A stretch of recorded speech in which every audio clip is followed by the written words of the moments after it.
The following audio is intended for mature audiences and contains adult content, graphic language, graphic violence, and strong sexual content. Viewer discretion is advised.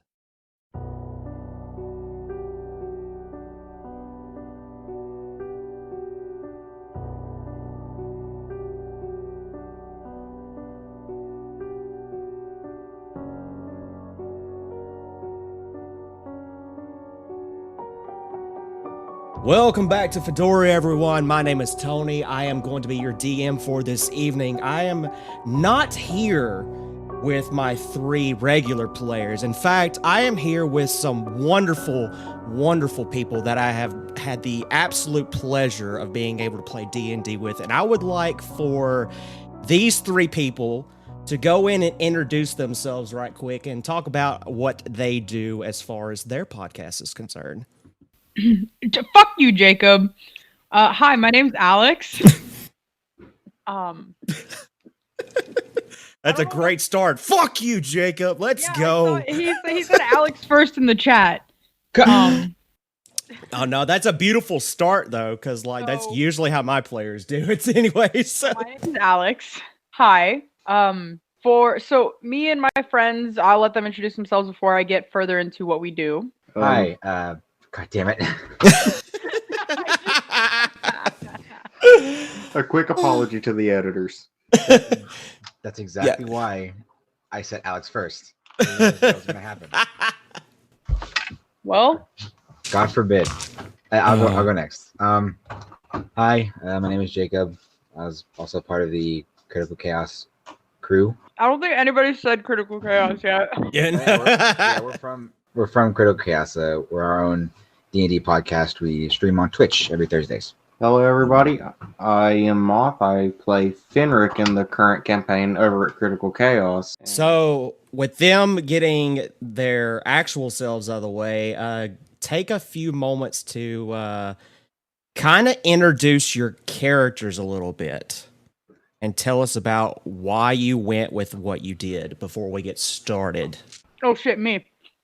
I was eating celery, sorry. I told you I was gonna mute. I don't want to create an ASMR up in this bitch. Okay. So, character-wise, well, I created my character based on certain classifications that our wonderful DM needed in order to achieve what he wanted out of this session. So I created. Do you want me to go like race and class, or just kind of give like a brief description of like just race and the class and why you chose that class specifically to fit that character? So I'm just going to say the name. I'm playing Clove. She is a female mousefolk bard. And I don't know. I think I kind of chose bard because I was like, well, because I kind of knew what Jacob was going to go with. And I was like, well, then we probably will need a caster, and we're going to need someone who can cast some sort of healing spells and also do damage dealing spells. So, it's a nice little in-between. Smart move. Very smart move. And that is why I am doing what I'm doing. All right, Jacob. Your turn, buddy. All right, so my character is a male panda folk. What's his name? His name is Tomo. Tomo. And I chose it partly... So I said he's a... What did I say he was? A panda folk? Panda folk. Class. I'm so sorry. I didn't even say his class.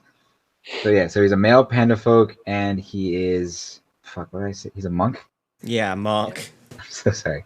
And I chose that mainly because once I heard the option of panda, my first thought was Kung Fu Panda. And I'm like, I can't just name him Poe. So I just looked up a different name. But he's essentially Poe from Kung Fu Panda. Awesome. It's the best. All right. Last but not least. Hello. Tonight I will be playing the Squirrel Folk Artificer, Vermin. Love that. Vermin? Shut up, Jacob. Kung Fu Panda head ass. Asking a question. I can't make order in this fucking thing. I can't make suggestions. I'm just shot down. No.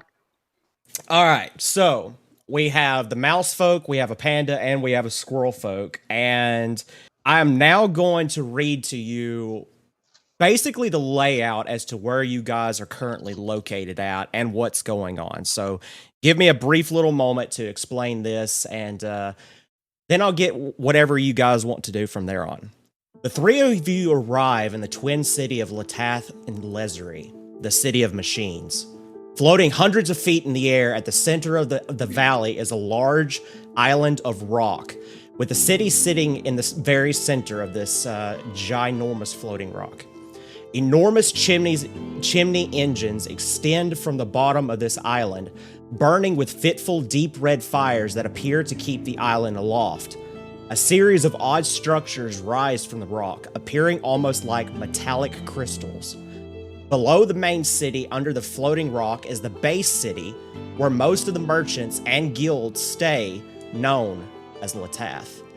Lezery is the home of the scientists who work tirelessly on new inventions and gadgets on a daily basis. These machines combine technology and magic in a whole new way that has never been seen before. Inventions such as Di-Fi, airships, everlasting sending stones, and many other such gadgets have been brought into this world from that city. The three of you arrive into the city of Letath, and you come across a building with a sign above it that says Kovac's Tranquil Inn. The inn is painted a light, pleasant green color. Various plants grow along the sides of the inn, and colorful flowers line the walkway. The door is wide open, and the sounds of whistling, occasionally interrupted by a soft voice, come from the inside. As you stand in the doorway, you find the source of the whistling. A thin and sharply dressed dark elf man, balding pate, corralled by curly gray hair, moves about the lobby, whistling and murmuring to himself. He's in the middle of stacking a set of books on a coffee table when he takes a moment to take a single finger and push his sliding spectacles back up to his nose. That's when he notices you. His whistling stops abruptly, and he quickly finishes his stacking. "Oh, do come in. Do, please, come in. The lobby is elegant and tidy. 3 very comfortable looking chairs surround the coffee table. In addition to the books, a steaming kettle and several sleek porcelain cups sit on these tables. The aroma of tea brings and invites you all in to indulge in. Shelves stocked with decantants and bottles of all shapes, colors, and sizes line the lobby walls. The dark elf comes around the desk, picks up a quill, dabs it in a bottle of ink, opens his customer ledger. He looks up to the 3 of you over the top of his spectacles, quill at the ready, and says, "Good day, I'm Kovac. Would you prefer a room or herbal and remedy? What would you like to do?" Are we all in like a group together? Yeah, all 3 of you are in a group together. The 3 of you have been traveling for weeks, and 2 of you specifically are traveling to make sure that one very specific party member, a mouse folk in particular, stays and behaves herself. For the worst. You know, shit. Yeah, I could do a room. I don't know about y'all. I'm tired. Yep. Oh man. It sounds good to me. That's all right. Oh, you all have character voices.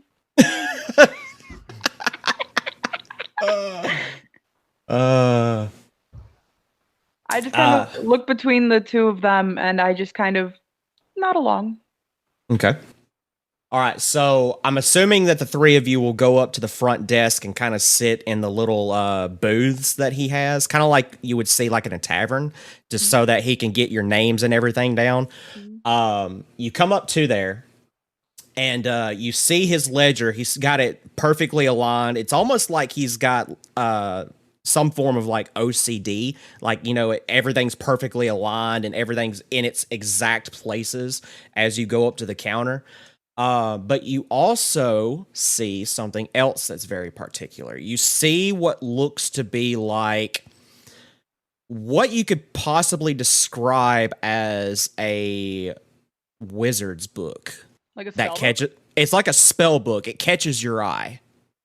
On top of this book, however, there is something that catches your eye even more. It's a white flower. I try to grab it. You try to grab it? Yeah. Make a sleight of hand check. Hey, first roll of the session, y'all. Okay, it's not bad, not bad. You know, it would have been not bad. What did I you hadn't rolled a natural 1.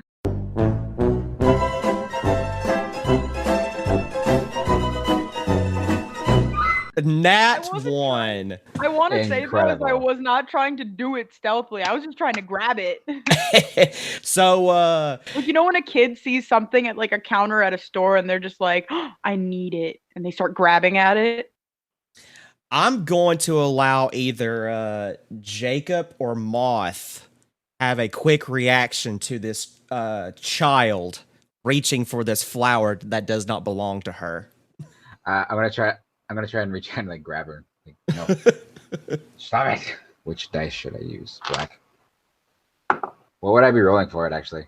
I'm going to say that you can roll either a strength check or you can roll, I would say, acrobatics. Excellent. That's a 15. 15? Okay. So you easily, like, with your passive perception, you notice exactly what she's going for, and you're just like, no, child, no. Stop it. Stop it. Kovac looks up at the three of you and is like, is she gonna be okay? I'm so terribly sorry about Clove here. Yeah. She's all right. She's just a bit touchy, feely, grabby, all that. It's all good. So you see where he does that thing where anybody who wears like those weird, awkward shaped spectacles, he pushes his spectacles back up and he does that sound where it's like that tisk sound. Like, you know, he's kind of annoyed at this child, but he's not going to be rude about it or So what anything. you're saying is he hates kids. Well, it's not that he hates kids. It's more like who doesn't? I don't. Fuck you. he's more of annoyed that the child just up and tried to grab something without asking permission for it, you know. Yeah. So, but he does that thing where he pushes his glasses up and does that tisk sound, and he goes back to writing your names down and getting his ledger filled out in perfect script, I might add. But you also notice that he's kind of mumbling to himself, and I would actually like the three of you to roll perception checks to see if you can hear what he's mumbling to himself about. Ooh, let's do this. One sec. Perception. Excellent. Okay. What did I roll? 16. Okay. 24. 24. Oh. 6. 6. She's already lost focus on whatever's been going on. Okay, so two of you do hear what he has to say, but our little tiny mouse folk, on the other hand, is kind of too busy squirming in the hands of Mr. Poe over here, the I bite him. punk kung I fu fucking panda. bite him. You do want to bite him? Yes. Don't bite Perfect. Tomo. Perfect. Please make an attack. Cool. And I'm going to say this is unarmed damage. So That's if fine. you... Have fun hitting me. Okay. Dirty 20.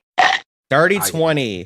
Fucking- I'm Okay. in your hands. What did you think was gonna happen? All right, so this will It's literally no be... damage. This will be... My strength mod is not anything. Okay, perfect. So you do manage to bite him, and it doesn't really hurt you. It's more of like a mosquito trying to bite you. It's kind of like annoying. It's one of those situations. Okay. I'm gonna shake your But you hand. do hear what the man is mumbling to himself, and you hear him kind of saying about how that he's kind of annoyed that that's his only flower that he owns, and that the party that he had sent out to go search for more of these flowers have not returned. What'd you like to do? I don't know. I'm not paying attention to that. I'm just talking shit. No, you are not. Jacob's character. Tomo is going to just kind of relay that information to our little mouse friend. Okay. Like, listen, like you can't just keep grabbing at stuff, especially something that you don't know what that is. That's an important flower to this guy. You can't just grab it whatever you want. But it's pretty. I know it's pretty, but you can't just take it. It's not yours. Okay, so then you get me a flower. Would you like a flower? Is the dude talking to me? Yeah, he heard what the two of you are saying. She just starts nodding her head. As soon as you nod your head, he says, well, I can't give you my flower, but I do know where you can go and get some if you're willing to help me out. I am. Yeah, of course. Okay. So he looks at you and says, this flower, and he holds it up in his hand. He twirls it around kind of playfully, knowing full well what your intentions are. He says, this is called the Moonlight Rose. Oh, that's so pretty. It's a very special flower, very magical. However, I've run out, and there's only one place that you can get these at. But there's a problem. The place that you need to go to is up on that floating rock, and it's inside of a mansion that's no longer occupied by regular people. How? From my understanding, it is, as the town folks here say, haunted. Can I do an insight check on this guy? You can. Can? You can. You most certainly can. I just want to I just kind of want to see, how do I describe it? Just kind of like the way, like his posture, like the way he's kind of like, how do I describe presenting himself? Presenting yeah, himself? I just want to kind of get just a little vibe read on him, just Sure. to see if he's like sketchy. Sure. Vibe check. 13 plus insight is that plus that 16. 16. Jack of all trades, motherfuckers. Beautiful. Okay, so to you, he seems like the very prim and proper type, the type that like he having a whole lot of money at his disposal is able to go about and act like he is not really superior, but at that level to where like he almost gives off the persona that he's better than everybody else. But he doesn't relay that in verbal terms. I just kind of look him up and down a little bit, and I just say, well, since you have so much money, can't you just buy me one? He chuckles when you say that. And he says, my dear, I have sent many adventurers to go and fetch these flowers, but none have returned. So if it were the case that I could buy you this flower, I would. But unfortunately, for me, I've run out, and this is the only one that I have left. And I need more in order to fill my remedy shop that you see here. Well, we can get you more. Right, guys? I guess so. I mean, you're all letting us stay here. So I agree with the Tomo. I see no issue with it. Awesome. So he claps his hands and says, wonderful. I'll tell you what. If you manage to be successful in retrieving this flower, or at least a bundle of them, I'll give you a flower to have for your own. I'll pay each of you 200 gold pieces. And I will also allow you to pick one potion each from my stock. Clove's just thinking about that flower. She didn't even hear the other part. She's just, as soon as he said flower, she's like, oh, flower! Like, that is going on in her brain right now. May I request a more specific form of payment? What are you looking for, friend? Do you have any sort of readings on alchemy? As a matter of fact, and he turns around and the bookshelf that's sitting behind the counter that he's at There's several books lined up along the wall up there. He kind of does that thing where he's like taking his finger and pressing up against several books to kind of get like a good read on which ones are which. He pulls down one with a purple spine, pulls it down. He brings it over to you and says, "Is this what you're looking for?"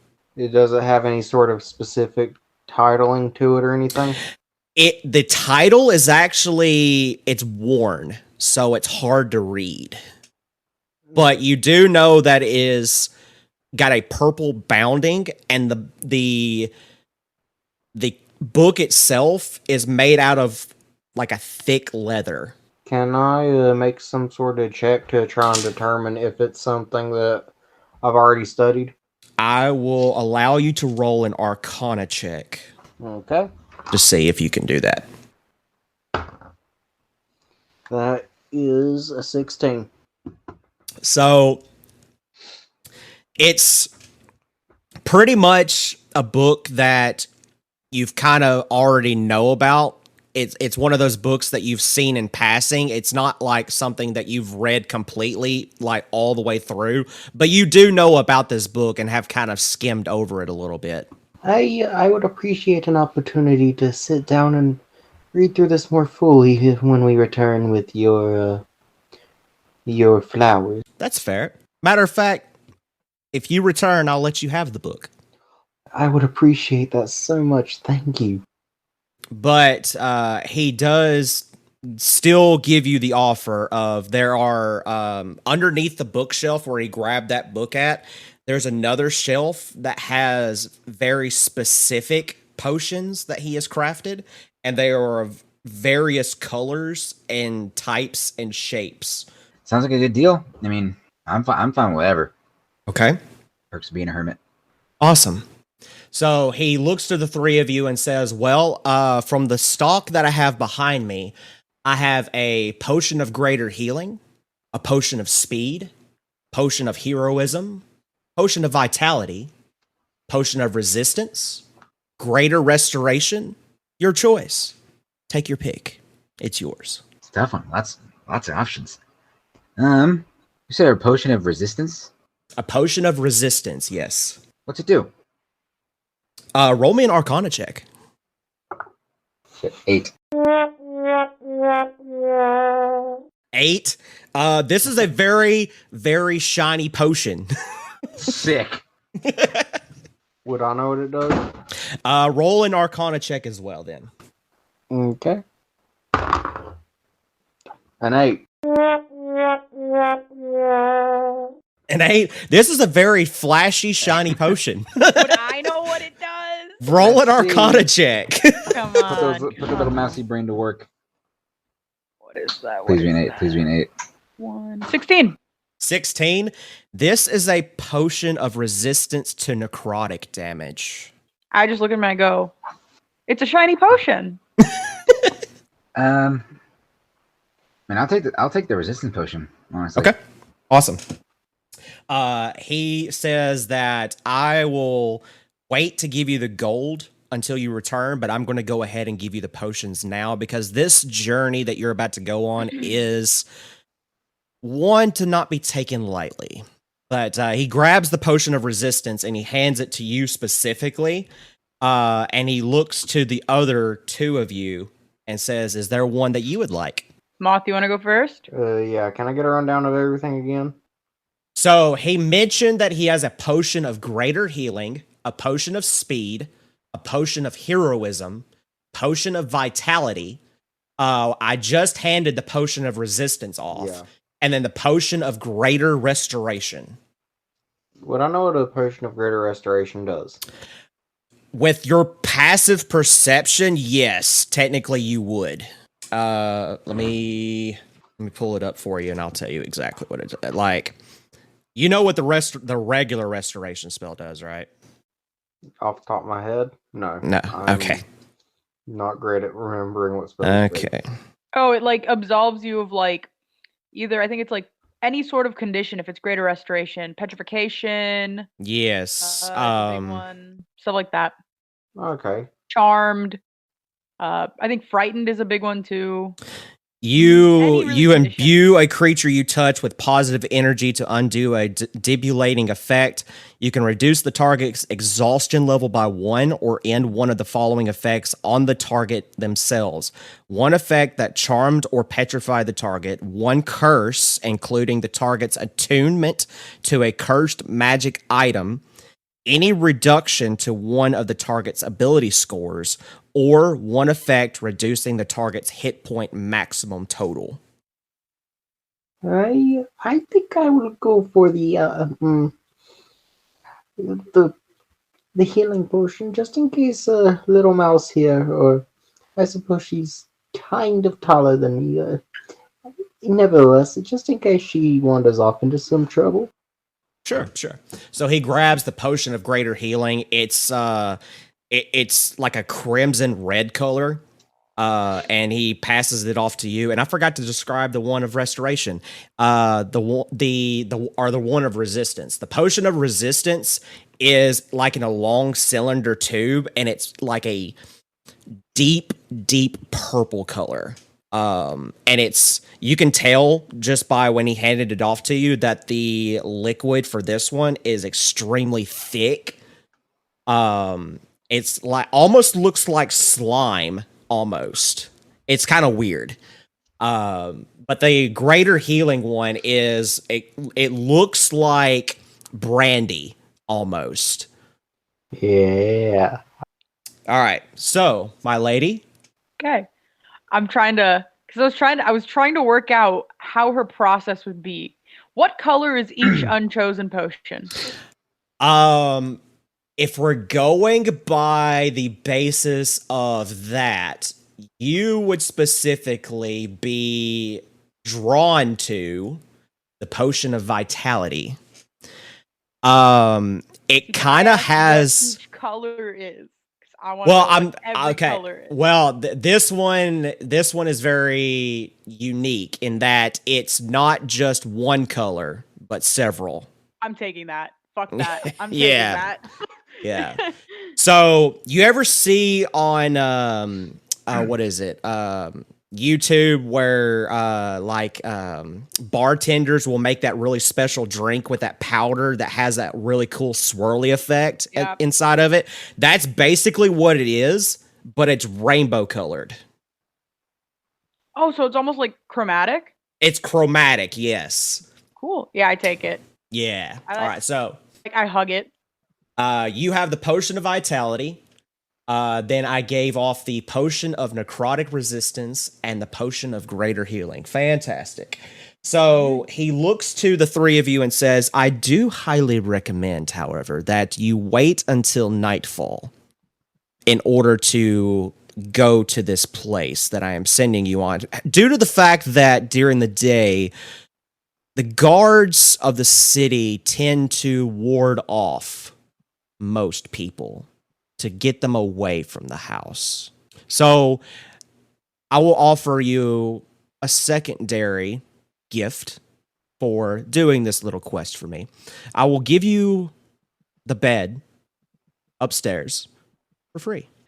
All you have to do now is just take your rest now, wait until nightfall, and then once you do so, you can leave the inn here and make your way into one of 4 locations throughout the city that will take you on a trolley up to the floating city of Lezery.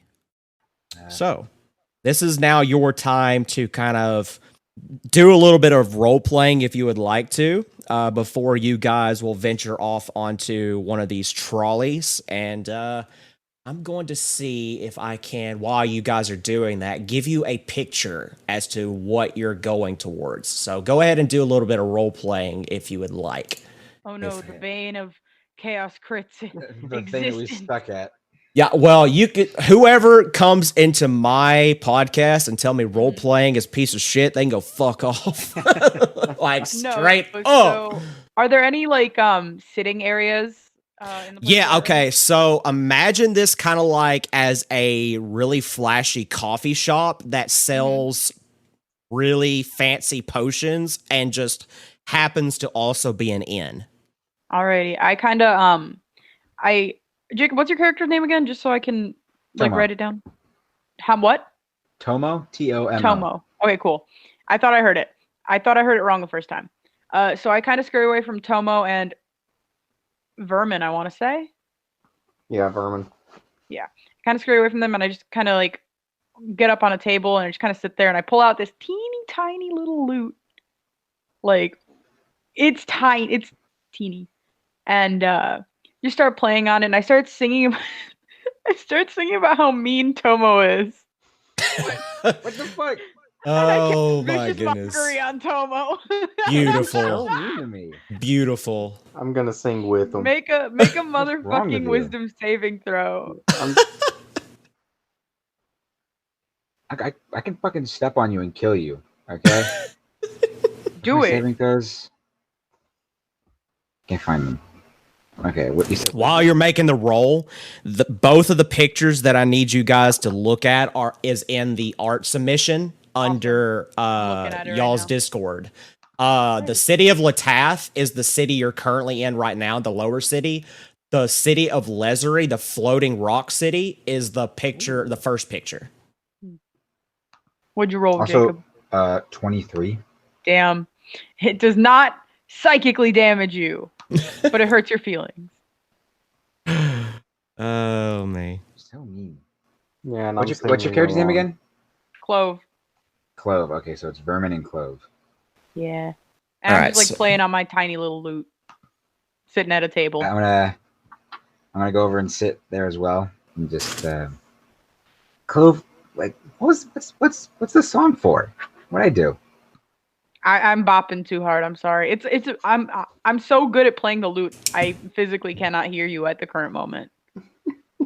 And just to prove it, I will roll a performance check. Can I do that, DM? Yes, you most certainly can. I would actually ask that you do that Awesome. to see how well you actually do this song. How well was the song? So I have a +7 to performance, and I Okay. rolled a 20. Okay, so 27. you just heard the first Taylor Swift concert in D&D. And it legit is about you and how disappointing you are. Wow, that's great. Even in a different campaign, I'm still getting shut on by Alex. All right. So, Vermin, would you like to do anything while you are here? If not, then we can actually move forward. Yes, I'd actually like to do something that's kind of artificery, but kind of not more tinkery. Sure. But Hey, Clove, would you like a necklace to match that performance? and I want to make an insight check on this motherfucker. Do it. Do it. Go for it. I don't trust you. On Vermin? What if you give me an exploding necklace? I would be paranoid. Let me be paranoid. Sure. Cool. 16 plus 3, 19. Okay, Vermin, do you actually want to enhance anything that she has, or are you just joking around? no, I was gonna make a necklace with a sending stone built into it. Okay. So you do realize what he's trying to do. Yeah. Great. Now just give me a little bit of time and I will get it put together for you. Okay. I give him a hug. I like hop off of the table. I don't know where the fuck Vermin is, but I give him a hug. Why does he get that treatment? Because he's making me a necklace. I'm actually going to enhance this even further, and I'm going to allow you to craft a necklace with a stone that is a homebrew of mine called the Everlasting Sending Stone. Ooh, okay, I like that. So the way that the homebrew version works is that essentially you can bind it to any object. It can be metallic, it could be a rock, it could be a necklace, whatever the case may be. But instead of a one-time use, it is an infinite use and double the range. Ooh. Is there a range on sending stones? I thought it There was. is a range on Sending Stone. Are you? Damn. I just assumed it was casting the spell sending, and I know sending doesn't have a fucking range. No, sending does not have a range, but the way that the sending stone works is that it's a one-time use. It has a range of 300 miles, I believe. And it can only be attuned to, I think, unless I'm mistaken on this part, it can only be attuned to certain objects. However, on my homebrew version, you can attune that same spell to any object, and the range is doubled, and it's an infinite use. And my players hate it because it's connected to their cell phones. But I will allow you to do that, and you can do that without using any of your spell components, if you so wish. Okay, so yeah, what I'm gonna do is I'm essentially gonna make a little brass acorn pendant Okay. with a woven hemp string to hold it on, and I'm gonna give it to Clove. Okay, so Clove, you now have this acorn-shaped necklace. On the acorn piece itself, you can see etched into it. It looks like a sigil, an engraving that you can tell just by looking at it that it's the sigil to give it the magical properties to do what it does, basically. And it's glowing. And I'm going to let Vermin say what kind of aura it gives off, because he's the one that did design this. So Are we talking about like what color it glows? yeah, so like when it shines, when it's being used, what color does it glow? Tell me what color it glows. Describe to me Clove's sort of vibe. Oh God, you're gonna make me think about things. Okay, well, she's a tiny little mouse folk, like grayish brown kind of fur. So it's like a little more brown on top, and it kind of grays out along the body. Big black eyes, and she's kind of like, it's like think about, those bitches in like 4th grade that thought they were the baddest bitch in class because they'd pull up in these like little cute dresses. I want to be on record and say that's the best description of her entire family in this campaign that I have ever heard. I'm so fucking glad you said that. She's got like a cute little lavender dress that has like a little dark blue like Peter Pan type collar, and yeah, she's just kind of like a very it's a very like kind of Tinkerbell-esque aesthetic. Okay, the leaf. But like glows- lavenders. Okay, the leaf glows periwinkle when it's used. Cool. Fantastic. I got described these pictures before. Pretty funny. And Okay, so to kind of explain why what she described her character as is perfect. So you guys with your passive perception know basically her entire family, in that she's looking for her older brother who's gone off on an adventure, and that also her father is also missing. But her family, the mouse folks, are very well known for growing in Spanish terms, I'm going to butcher the hell out of this, but herba buena is how it's pronounced, I believe. But it's essentially the Spanish form of weed, and it's magical weed. Oh, that arcane Kush. I see. And I was telling you about this last night. Funny You enough, should know this. the city that you're currently in is well known for selling the bad version of what she makes, of what her family makes. It's it's a long process of how that works, but just know that if somebody hands you a herba buena that is multicolored, that means that some bad shit's about to fucking go down. So what I'm hearing is we have to take down a cartel drug ring while we're here. I'm down. Yeah. Technically speaking, You do have some on you. I'm also like 8, though. I'm not gonna be smoking some dank kush. I mean, that doesn't You mean never that your know. friends might not want to. Nah, I feel like Tomo would just take it and confiscate it. Probably some I'll fucking give some to Vermin later, again. secretly. Okay, so speaking of secretly, Okay. I'm gonna walk over to Tomo and I'm gonna try and slip him the other end of the sending stone. Make a sleight of Can I hand see? check Can I for me, see it? please. Make a sleight of hand, and then depending on how well you roll, will determine if I let Clove roll or not. Hit my mic. That is a 12.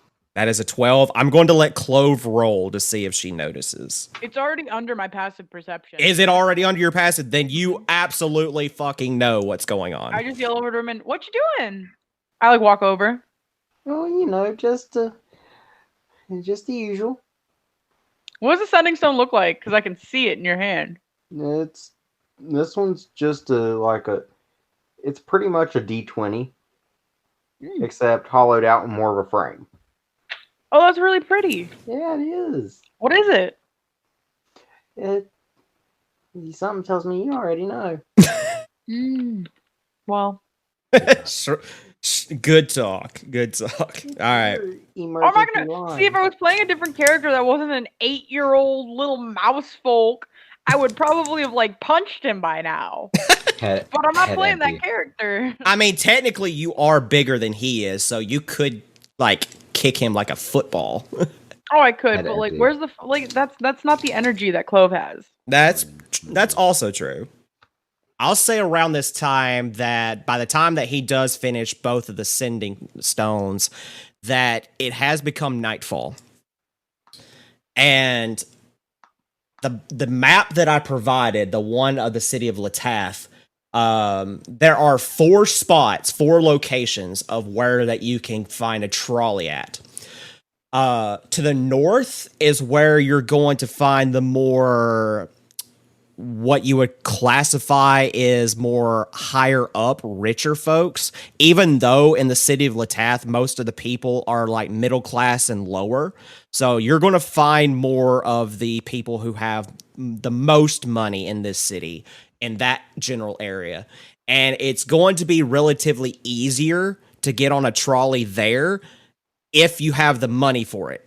If you go south, that is where the crime lords, that's where like the bad people stay at. That's where that you could essentially get on there on a trolley and nobody's going to give 2 rats asses if you pay the person or not. You just jump on a trolley and go. To the west and east is kind of a mix. So you're going to either pay an okay-ish price depending on how you go about it. So how would you like to proceed? Do you want to go north, south, east, or west? I hop up onto Tomo's shoulder. I don't feel like walking, and I just say, "Lead the way." So Tomo, which direction would you like to go? Let's go north. North? Okay. Okay, bougie ass. All right.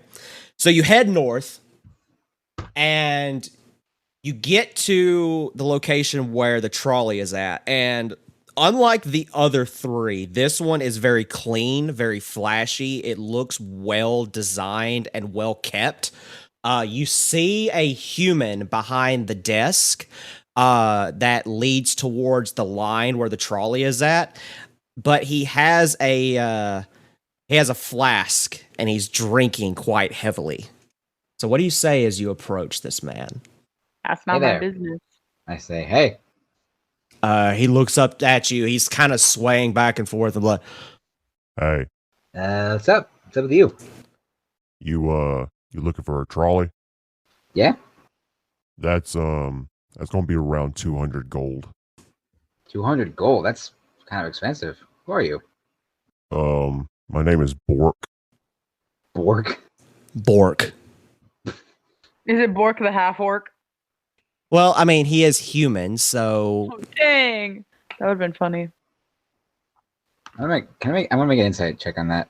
Okay. On Bork. On Bork. Okay. Man named Bork. Mr. Bork. It's 22. He is plastered. He is full on fucking drunk. He hates his job. He hates his life. And he's and I will give you, with as high of a roll as you got, there is something else that you notice. He seems like he's sad about something. And a la Billy's characters, he also hates his wife. I said Billy. Tony! Dun dun dun! I got called out. I'm so used to calling you Billy. Oh man. Billiam Nillium. I'm gonna. Oh, good. I want to try something that I can do once per long rest. Okay. I want to try to bargain with him using an experimental elixir. Okay. Once per long rest, I can produce an experimental elixir in an empty flask that I touch. Okay. And whenever someone drinks it, I roll a d6, and that determines the effect. Oh, Perfect. So I roll with disadvantage. I rolled a nat 1. Okay, so he looks at your flask and he's like, Hey, what's that you got there? Oh, it's a drink that'll send you over the moon. It's the best tasting thing, and as if you're not hammered enough, it'll get you even worse. Giving them some kush. hmm. I do need a heavy drink. I just lost my best friend last night. Oh, I am so sorry to hear that. Here, this will make you feel better. I promise. He grabs it. He looks at it. He kind of like squints though when he looks at it. He pops the cap and he full on chugs it down. Okay. Oh no. Does he die? He gains a flying speed of 10 feet for 10 minutes. He looks back down at the glass. He's like, Huh. I suddenly feel lighter. That's weird. I told you you'd feel over the moon. Yeah, for whatever reason, I feel like touching the moon now. I don't know why, though. Is he like floating off the ground a little bit? he is floating. He doesn't realize it, but he is floating. I'm like hiding a little laugh. I'm like just laughing into fucking Tomo's shoulder. But he looks back down at the three of you and he's like, So, why do you need to go up there anyway? Well, we're actually been tasked to go get a flower for some dude. Oh, shit. Shit, here we go again. What? That's how my friend died. Oh. What? I can tell you this. We're not your friend. So we might do better. We are friends. In fact, do you think that drink there might give us a little better pricing for our trolley? he looks at it. He looks back at you. He looks back at the glass. Looks back at you again. He says, Ah, fuck it. Just get on the fucking trolley. Alrighty. Damn, I just realized I could have fucking charmed him. This was much funnier. I was though. sitting here thinking the whole time, you're a bard. You should be able to charm this guy. Yeah, but I forgot. But the three of you managed to get on the trolley, and it takes you actually a good solid half an hour just to get up to the top layer of the city. So the way that the city works is that it's all built inside of a rock, and it's multi-layered. So in order to get to each layer, you have to go down a set of stairs and go to the various levels that are within that general area. Now, you don't really know your way around, but you can assume that because of the way that Kovac described the house, that most people in this city are going to know what you're talking about. So, with you now being in the city, I'm going to read to you what you see, and then I want you to describe what you do from there. The city of Lezery was built atop a floating rock and is truly a wonder to behold. Its elegance is matched by the backdrop of the gentle mountain tops which have helped shape the city to what it is today. The skyline is spreading with elegant skyscrapers, and they seem to be continuously evolving as the additions that are made, even now, are helping the city grow. It is as if you are reaching out to the night sky and able to grab the stars themselves and hold them graspingly and firmly into your hands. During the day, the city is mostly quiet with its people going about their workshops trying to create the next big invention. But during the night, however, the city itself almost feels like it's almost alive. You as the adventurers know that your next objective is to look for the Moonlight Rose on the 4th floor of this magnificent floating city. You all take a look around and easily find signs leading to the stairs below. However, you do know that you have to go to the 4th floor. It's a matter of you don't know which house it is on the 4th floor, so keep that in mind as you go make your way through. Alrighty. But I'm going to say that because most of your passive perceptions are high enough to notice it, that you can go and use the signs to at least make your way down to the 4th floor and then ask around in that area if you would like. So you can make your way down the stairs, go to the 4th floor, which is, it's not in the very center of the floating rock, but it's the level above it. It's there's actually 10 floors in this rock formation that's floating atop. Alrighty. How do we want to do this? Let's go ask the locals. Ask around. That might be the smartest idea.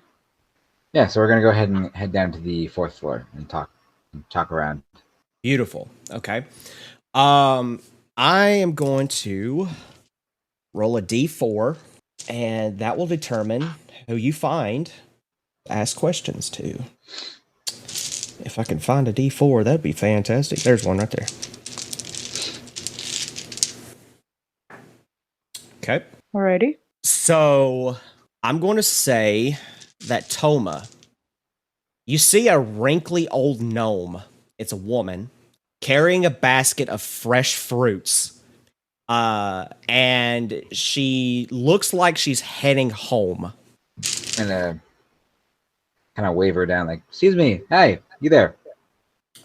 She looks up at you and says, "Oh, hello."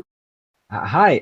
We're pretty new around here, and we were wondering where we needed to go to get to the big mansion that everyone's been talking about. Big mansion? Yeah, it's been described as big and spooky. you see her eyes kind of widen. She goes, Oh, no, my dear. No, you don't need to go to a place like that. That place is haunted. It's scary there. Oh yeah, we've been told that. We've been told to go get a flower from there. Oh, you poor child. Well, if you insist. and she turns around and she says, If you head south on the 4th floor, it's the only building in that area. It's secluded, but I will warn you, there are more than just spirits there. Alrighty. So do you head south? What do you mean more than just spirits? She looks at you and says, Well, no one's lived there for years, so wild animals, things that may have gotten loose and found their way there. Oh. I don't- Well, just be careful.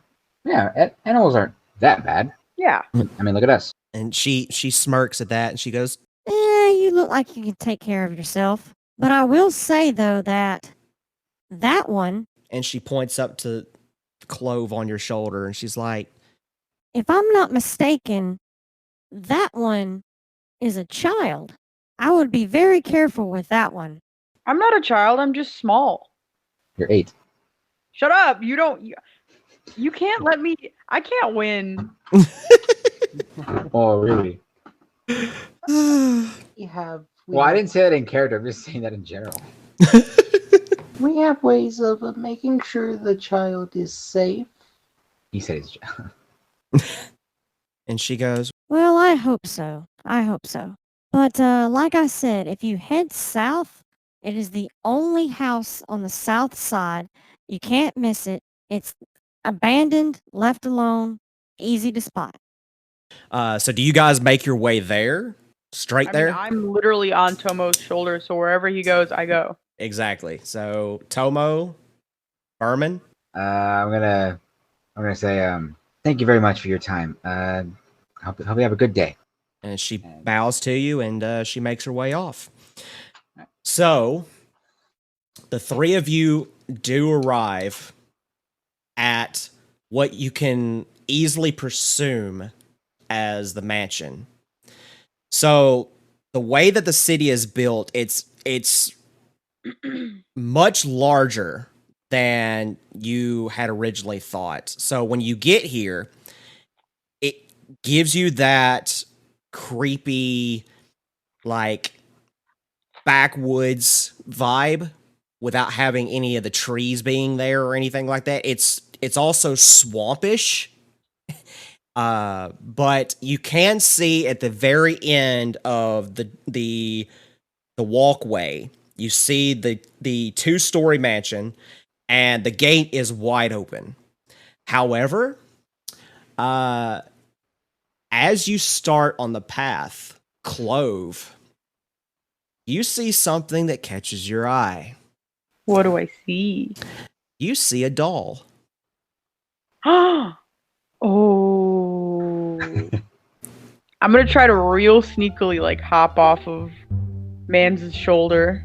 Okay, make a stealth check. Alrighty, let me roll stealth real quick. Don't break your legs. I'm like 7 foot. Stealth.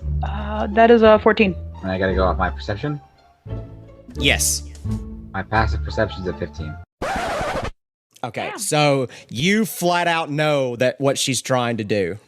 Like I'm gonna catch her midair as she jumps. Chloe, Can what he are you just doing? do that? I feel like you gotta roll for that. You would have to roll to see if you can catch her, but you do with your passive know that she's trying to get off your back. Can I like try to avoid him catching me? Like You acrobatics? most certainly can. So the way that I'm going to do this is I'm going to have both of you roll. I'm going to have both of you roll. No, actually, I tell you what. I'm going to have Tomo roll to see if he can do a either a sleight of hand or a acrobatics check. And then Clove, I want you to make a dexterity saving throw to counteract him. Okay. Basically. All right, I'm gonna go for acrobatics on this one. Okay. Okay. All right. What's the rolls? 23. Okay. Damn, I rolled a 22. So, Tomo, you do you don't super successfully do it. You kind of like just get enough of the back of the nape of her neck just to make sure that she's firmly in place and cannot move. Ow. Clove, what are you doing? I saw something. Well, what'd you see? Point it out. No, you're mean. What do you mean? I'm You just hurt me. not trying to hurt you. Tried jumping off my shoulder. Yeah, and you grabbed me and you hurt me. You'd probably be more hurt if you hit the ground. I know how to land. Do you? Yes. Well, what were you looking at? Maybe we can pick it up together safely. You're mean. I point out the doll. Okay. You see the doll. Okay, I want to place Clove just like back on my shoulder. Okay. I'm gonna go over to the doll. I Okay. don't want to walk on your shoulder anymore. I hop off and start walking on the ground. Okay. Okay. All right. So you walk over to the doll, correct? Yes. Yeah. Fantastic. The moment you get to the doll, you don't see them, but 4 giant boars come charging at you, and I need you to make a dexterity saving throw. Oh, Both shit. of us? Both of you, and I Oh, need you to make it 4 times. Oh shit. Okay, that sucked. For the first one was a 8. Okay. Second one is a 21. Cool. Third one is a 14. Fifth one is a 13. Okay. Okay, so first one was a 21. Correct. Second one was a 22. Okay. Third one was a 12. Okay. Fourth one was an 11. Awesome. All right. So, Clove, you only get hit once, Okay. and you're going to take, if I can find it, you are going to take 2 damage from 2 a damage. charge. And now I need you to roll initiative. Okay. Oh boy. It's a Okay, terrible 18. roll. Okay. Nat 20. Nat 20. That is, I don't know if that is a waste of a nat 20 or if it's a. I mean, going first in initiative is never a waste. I mean, that is 7. technically true. It's a 21 total though, so. Okay. Awesome. Fantastic. So 21, 18. 18, 7.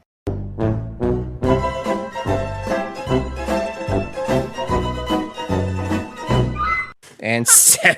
Okay, Mr. Monk. Okay. Oh yeah, okay. You made more shitty rolls than me so far. So Yeah, but I Also, make up you- for it. also you by got being hit. cool. All right. So Okay. Vermin, you go first, followed by Clove, then Tomo, then the boars. Okay. What would you like to So, do? I can take my bonus action before I do my action, right? You most certainly can. Okay, so as a bonus action, I'm going to go ahead and cast Sanctuary on Clove. Okay. Thank you. You're my friend. And let me look up the information on this. I thought I should have it handy. But that is horribly formatted. Okay. And then they're within 30 feet, right? It was within 30 feet, yes. Okay. I am going to cast Thorn Whip Okay. against the one closest to me. Fantastic. If I remember right, I have to make a roll, correct? For Thorn Whip? I have to make a melee spell attack. Okay. Odd. Okay. 18. That hits. Okay, and then gonna do, I think, 1d6 damage. Okay. That's 4 piercing damage. Fantastic. And it is large or smaller, isn't it? It is medium, actually. Okay. So I'll pull it 10 feet closer to me. Okay. So you see as the Thorn Whip comes out of your hands and pulls the boar closer to you and drags it by the back end of its legs towards you. And you can hear it squealing and moving around and writhing as if it's trying to get away from you. But next up, we have Clove. Okay. I'm gonna look at the one that just hit me, Okay. and I'm gonna cast Thunderclap. It needs to make Fantastic. a Constitution saving throw. That fails. Ooh. 3 points of damage. Okay. All right. So you watch as Clove takes her hands and claps her hands together, and then you hear the sound of thunder come around and hits the one that hit her as it was charging through. And it does that like cartoon thing where it like gets, electrocuted a little bit and starts shaking a little bit in midair and then lands back on its feet. And now it's a little pissed off, just slightly. But we now follow up with Tomo. How close are they to us? Like right on To us? you, you're actually closer than Vermin was, so you're roughly about 10 to 15 feet, and that goes for you as well, Clove. Okay. So I'm gonna go ahead and run up to one of them and hit him with an Quarterstaff. Okay. Are you hitting one that's not injured or injured? I'm gonna go for an uninjured one. Okay, fantastic. 13. That does hit. Alrighty. That's 1d6 plus 4. Ooh, that's max damage, so 10. 10? Okay. So you see as this boar, you whack it. You said you were using a quarterstaff, correct? Yes. Okay, so you whack it with your quarterstaff, and you do that thing like I think it. Which movie? Which one of it was it? I think it was the second one, where he takes the quarterstaff and lifts up underneath, in Kung Fu Panda, and just picks up the boar and just slams him back down. You do that thing. Yes. All right. So is that your turn? No. Then I'm gonna. I can flurry of blows, right? You can if you want to spend some key points now. Okay. How much does that cost? 1. Yeah. So I'm gonna flurry of blows. The same one. Okay. Let's say 15. 15? Okay. So you take your quarterstaff as you pick it up and slam it back down, and then you twirl it above your head and stick your quarterstaff through this boar, and that boar is dead. Just flat out gone. You have now 3 left, and is that the end of your turn? That should be, yes. Okay, fantastic. So the 3 boars, one of them is going to attack each of you. So we're going to start with attacking Clove. A 2 does not hit. No. A 3 does not hit Tomo. Does not. But a nat 20 will hit Vermin. But I should note with Sanctuary on Clove, until the spell ends in a minute, Okay. any creature that targets Clove must make a wisdom saving throw first, and if it fails, it has to either just not attack or choose a new target. Okay. I definitely pass with that. I've got an 18 on that. Okay. All right, so the nat 20 is going to attack you. You see the boar turn around and do that thing where it like scoots its hooves, you know, and it's ready to charge at you. It goes full on into you, and it is going to do 7 points of damage. Okay, that's not as bad as I thought it was going to be. And I need you to roll a strength saving throw, please. Oh, no, that ain't great. Quick question. Yes, sir. That's a 9. You fail, so you are now knocked prone, and you are going to have to spend your turn trying to get back up. All right, so what was the question? Before I continue I was going to ask, was the boar that attacked Vermin, was he within 5 feet of me or no? That one in particular was not. It was actually about 10 feet. So, so the ones that were attacking you and Clove, they were the closest to you, but the one that attacked Vermin specifically was too far away for you to be able to reach. But it is back up to the top of the order, so we're going back up to Vermin. Vermin, it is your go. I can cast while I'm prone, right? If you have a spell that is classified, I believe, as a bonus action, then you can. But you cannot spend a spell for an action because you are prone. You have to spend that action to try to get up or do something to help your situation out. So I have to get up right now. Pretty much, yes. Okay. Now, again, like I said, if you have a spell that you can cast as a bonus action, then you can do that. Are cantrips bonus actions, or? I don't know about artificers, but there are some cantrips that are bonus actions, but I'm not sure what spell list you have for artificers for cantrips. So I cannot tell you that.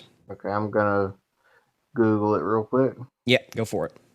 Before I try it.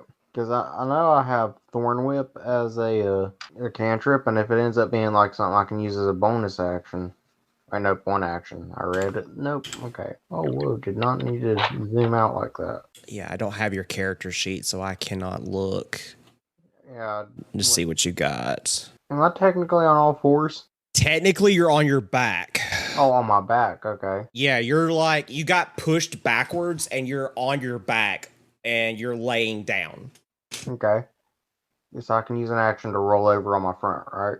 Yes, that is trying to get out of prone. So yes, you would technically roll a strength check again to see if you get out of prone, but that's essentially what you do is to try to roll over to see if you can get out of being prone.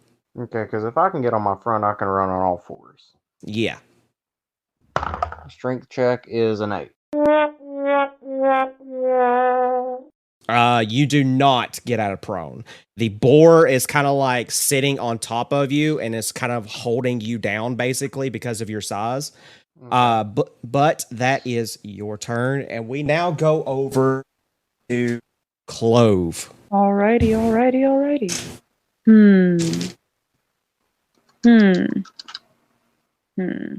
I'm trying to decide. I'm trying to decide if I want to waste a spell slot. Ugh. The hardest choice I'll ever have to make. Okay, Be strong- how be close are strong, the boars Clove. together? So there's two that are within 5 feet of you now. And then the one that is over by Vermin is now about 20 to 25 feet away from you. Are they all within 15 feet of each other, though? No, you can either hit the two closest to you or the one near Vermin. Cool, I'll hit the two closest to me, and I'll cast Thunder Wave. Perfect. And So I need con saves. That is a 3. It was at this moment that he knew. He fucked up. Cool. For both of them? Yes. That is 13 points of damage. Fantastic. You kill the one nearest you. All right. And the other one is, as my players hate to hear me say, on death's door. So, you've got that one that is nearest to you that is almost dead, and then the one that is over closest to Vermin. Tomo, back up to you, buddy. So I'm gonna Unless go you out. want to move or anything. Do you want to move or anything before we go to Tomo? No, I'm good. Okay, fantastic. All right, Tomo. Okay, so I'm gonna go ahead and move over to the one that's on Vermin. Yep. I'm gonna smack him in the head with my stick. Fantastic. That is 11. That just hits. Okay, so does 5 damage. Okay. So I'm going to say that you did enough damage to kind of push the boar off of Vermin. And Vermin, on your next turn, you're going to be able to roll that strength check with advantage this time. Okay, I like the sound of that. Okay. Is there anything else that you would like to do on your turn? I'm gonna go over to the one. I'm gonna move over to the one by Clove. Okay. I'm gonna. Yeah. I'm going to. You said it's just on death's door. You said, right? Yeah, you can tell plain as day that this boar is not going to survive for very long. Okay, so I'm gonna go ahead and spend a key point, and actually, no, I can do an unarmed strike with as a bonus action. Yes. I'm gonna go ahead and hit him with that. Okay. So if you just hit, if you roll to see if you hit and you manage to hit it, then it's just dead. Okay. 15. That hits, and that boar is now gone. It is no more. We go to the last boar. It's going to turn around and look at Tomo and do that same thing and make a charge. That does not hit, and it charges right by you, and it's within 5 feet away from you. So it's roughly back in that same area that you guys were before. All right. Now, back up to Vermin. You can now make your strength check with advantage. Okay. Oh, that's an 18. You are back up and you are on all fours. Okay. I'm going to run on all fours to be quick boy and regroup. Okay. You still, if I believe this is right, that is a ability that squirrel folk have. So you still have a bonus action to do if you would like. Okay. Let me just. I don't think it will be, but it's worth a shot to check it out. And I don't think I've got a good bonus action to take here. Okay. All right, Clove. Your turn. Alrighty. Does anybody look hurt? Um, Nah, fuck it. I look at. Is there one boar still alive? there is one boar left. Cool. I'm gonna look at it. I'm just gonna yell, "You're mean," and I'm gonna cast vicious mockery. Okay. All right. And it Get needs to him. make a wisdom save. I rolled a nat fucking 1. This boar runs Jesus. off and leaves, and you are no longer in initiative. Alrighty. Wait, did it? It rolled a nat 1? No, It- wait. I gotta roll damage. Go ahead and roll damage. Please let it be a 4. It's a 4. 4 points It's a of f- damage. Okay, well, it's at 1 HP and it still runs away. But you're now out of initiative. And the doll is still there. You come up to the doll and the doll looks ragged. It looks like this doll has been through a lot. It's been abused. The clothing that it has on it, the fabric is torn in several places. It's missing an eye. And what's even creepier is that where that the hair and the mouth should be, the hair looks like that somebody had ripped it out with their bare hands on one side, and there's a gaping hole in the doll. And then its mouth looks like somebody took a needle and thread and made it look like that they've sewn the mouth shut. Okay. It's a little creepy. I'm not gonna lie. I'm gonna look at Clove. I don't want it anymore. You don't want the doll? What's wrong with No, her? it's creepy. Some people like creepy things. I don't. I think she looks nice. Did any of you pick it up by chance? No. Okay. All right, so then you won't see anything else on the doll. But you are now roughly about 50 feet away from the mansion. So you can go to the mansion or you can kind of roam around that garden area that you're in right now. I hop back on Tomo's shoulder. I don't want to walk anymore. Last Okay. time I walked, we got attacked. All right. So Tomo, Vermin, what would you do? I'd want to look around the yard. Okay.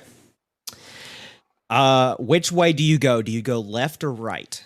It's a big garden, so keep that in mind. Right. Right? Okay. I need you to roll me a perception check, please. Ooh, this is the fun one. Who is what I'm? Oh, that's unnerving. Perception. 19.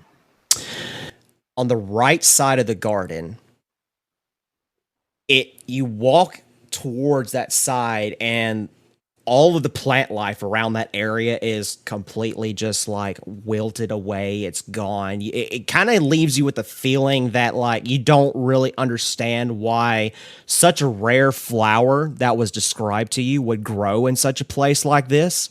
It's very odd. However, this is where the swamp is the thickest and the muckiest. And in the center of the swamp, you see what looks to be like the largest cobra you've ever seen in your life, and it's asleep. Okay, so we're not going over there. at all. Okay. Clove. Oh. Okay. That thing's not nice. Not a nice thing to be around. Okay. Vermin. I'm just nodding in agreement. Like I'm a squirrel. That thing eats me. Right? It's like it's two small rodents, like the perfect prey for that thing. So you make your way back, and do you try the left side, or do you go to the mansion? The left side? Okay, Second left, yeah. awesome. You're leading the way, Tomo, correct? Yes. Okay, perfect. You go to the left side, and it's not as bad on the left side as it was on the right side, but you do see a small black cat, and it walks in front of you. The moment it does so, you suddenly feel like that you're not yourself anymore. You now have a homebrew stat called the unlucky feature. Holy Unlucky. shit. Holy shit. So Yeah. you now That's so you now funny. until you take a short rest or a long rest, you have disadvantage on your attacks and your damage is reduced by 1 die. What? Jesus. Wait, that I don't do any damage then. All my damage is 1 dice. Well, I can't do damage anymore. well, your quarterstaff. So whatever your damage for your quarterstaff is. So what's your damage for your quarterstaff? 1d6 plus. Okay, it is now 1d4. Holy shit. Rip. I almost called you Funk. It feels like it. Actually, how close are you, Vermin, to the to Tomo? Are you falling like right behind him? You talking to me? No, Vermin. Fairly close, I'd imagine. You were close. You also have the unlucky feature. Wouldn't Clove have it too?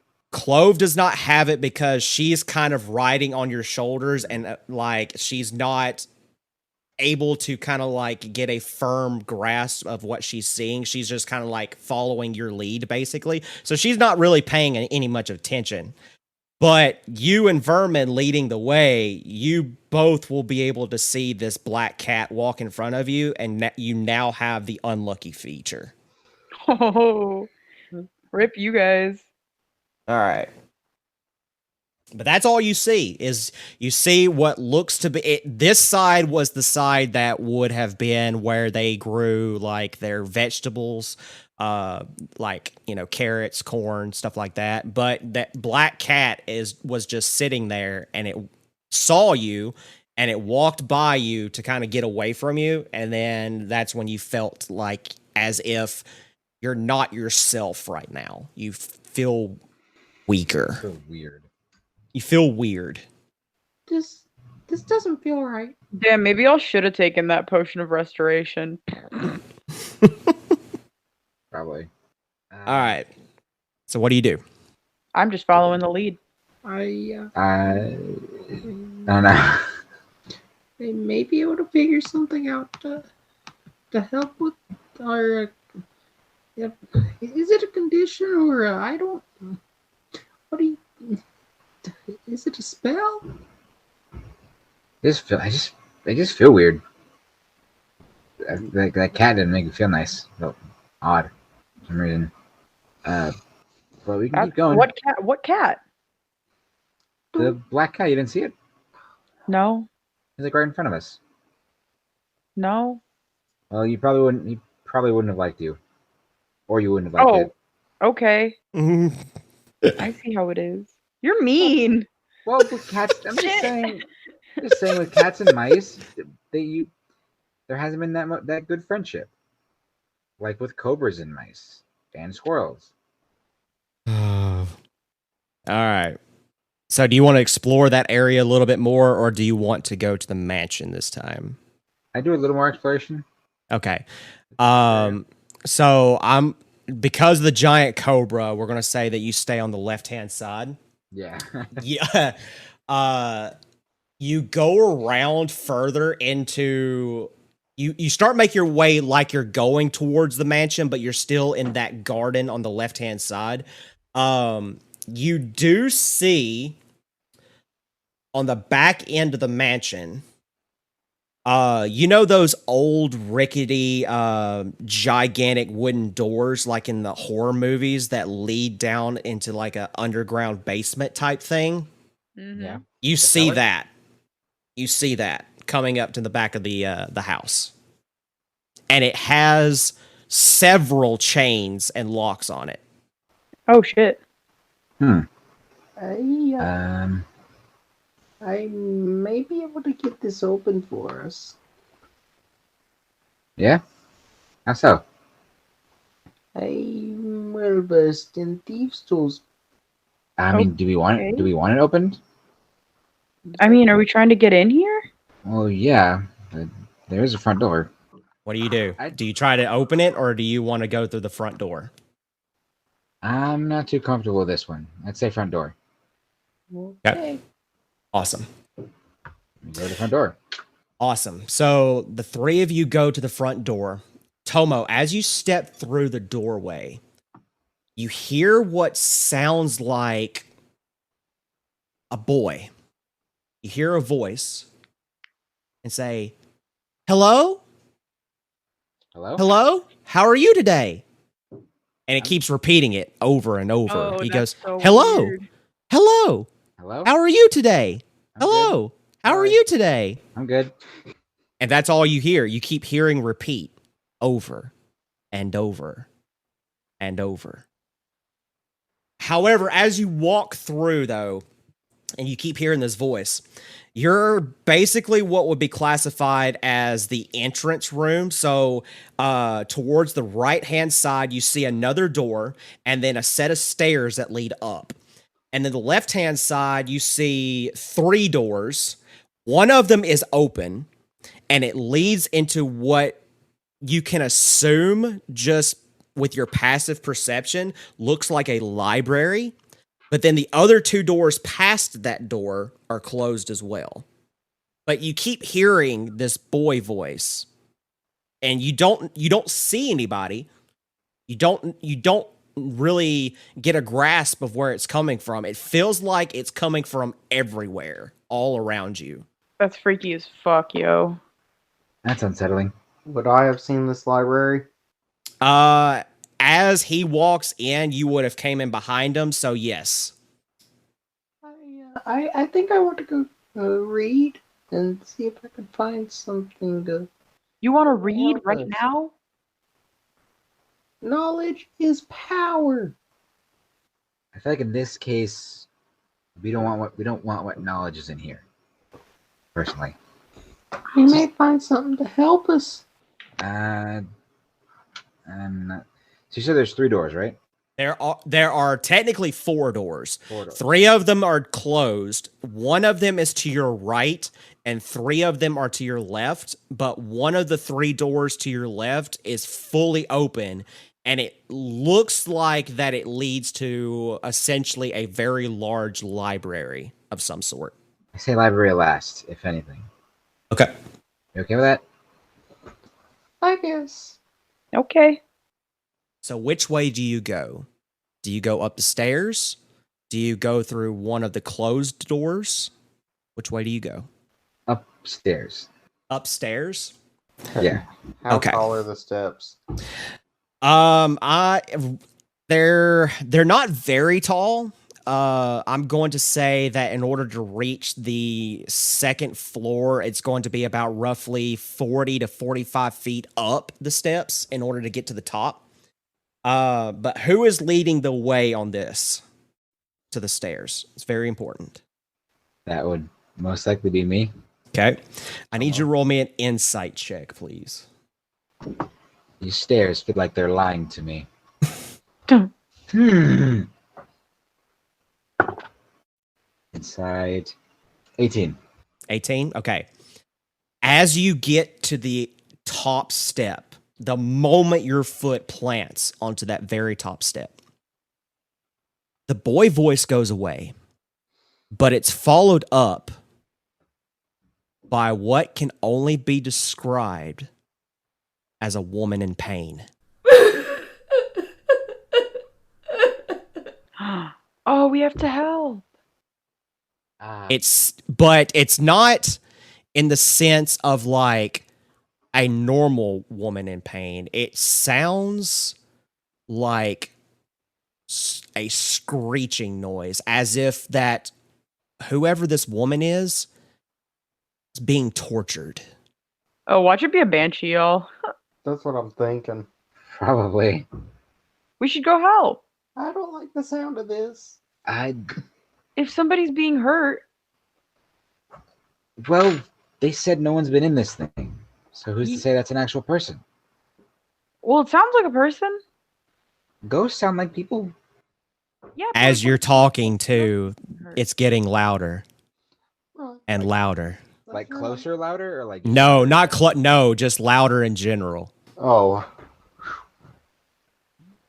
Yeah, if it was getting closer, I would have run. But I need you to roll me a perception check, Tomo. Yes, Tomo, give us everything. Father of the group here. Nat 20. Nat 20. You know for a fact that the sound is coming from the middle room. So when you go up the steps, there's 5 sets of doors along the wall. There's 2 at the very end of the left side of the hallway, 1 dead center, and then 2 more at the right side of the hallway. But you can tell that the screeching, the tortured pain is coming from that very center room. Alrighty. Middle last Do I now? at all? I'm gonna say to the group, middle last. You don't go to the middle to last. I would prefer no middle at all. I'm literally on your shoulder. There's nothing more I can do. You can have input. Small mouse child. I mean, if somebody's being hurt, we should help. We'll check on it after we go to the right door. Promise? Promise. Can I make an insight check? You can.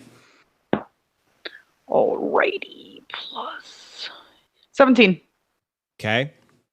Do I have to roll against that at all? Or? You If are you're going to lying, then you're going to roll against it if you're lying.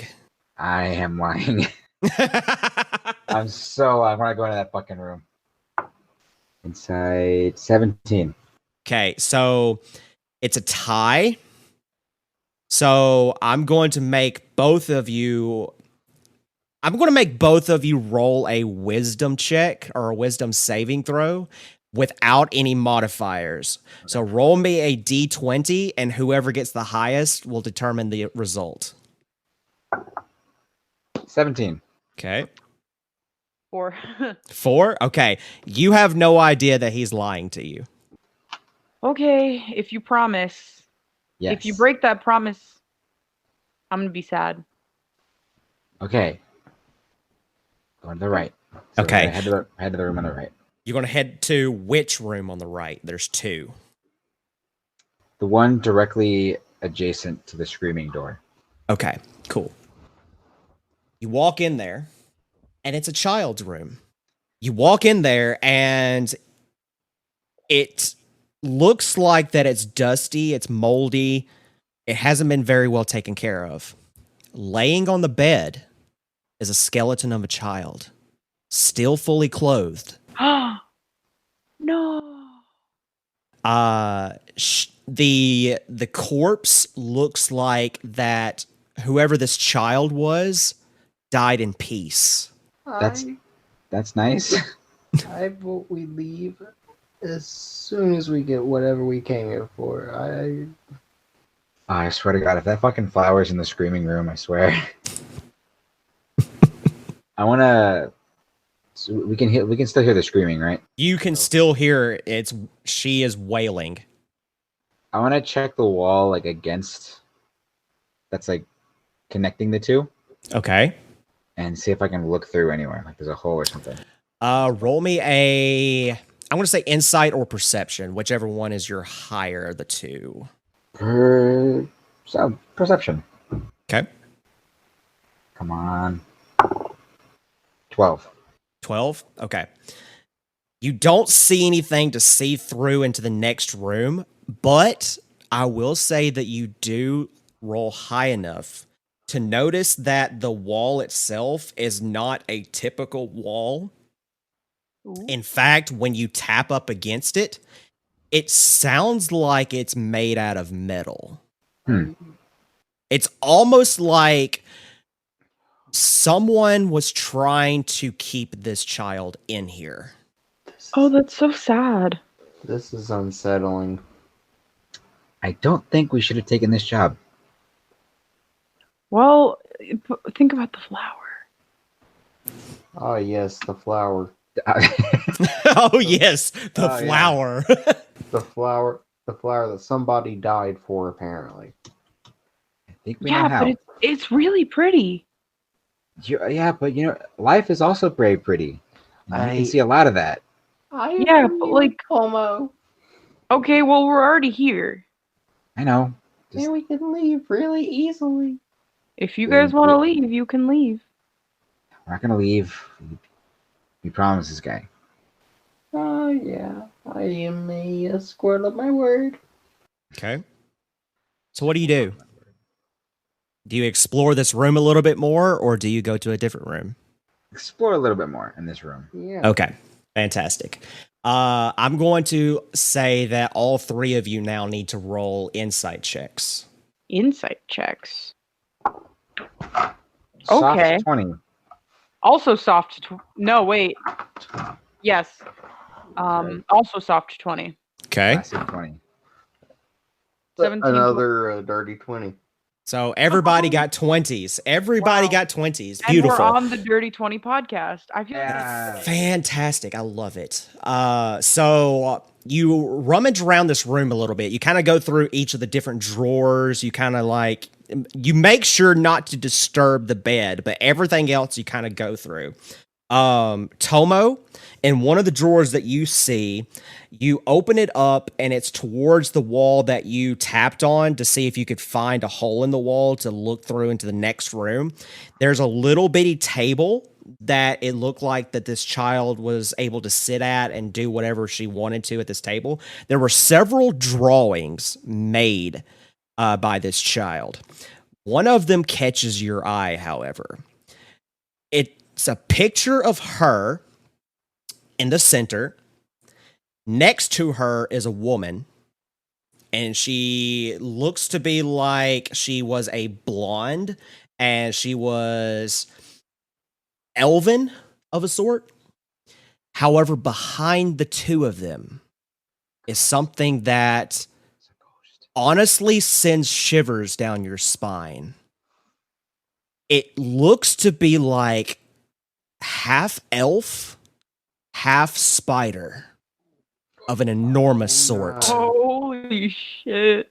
Yeah, we found the BBEG. And I'm the level 2, guys. and the backdrop of this spider is encased in red and black, as if that darkness itself is trying to trap them in something. Well, Are you you sure? I don't think we're going to be exploring that room now.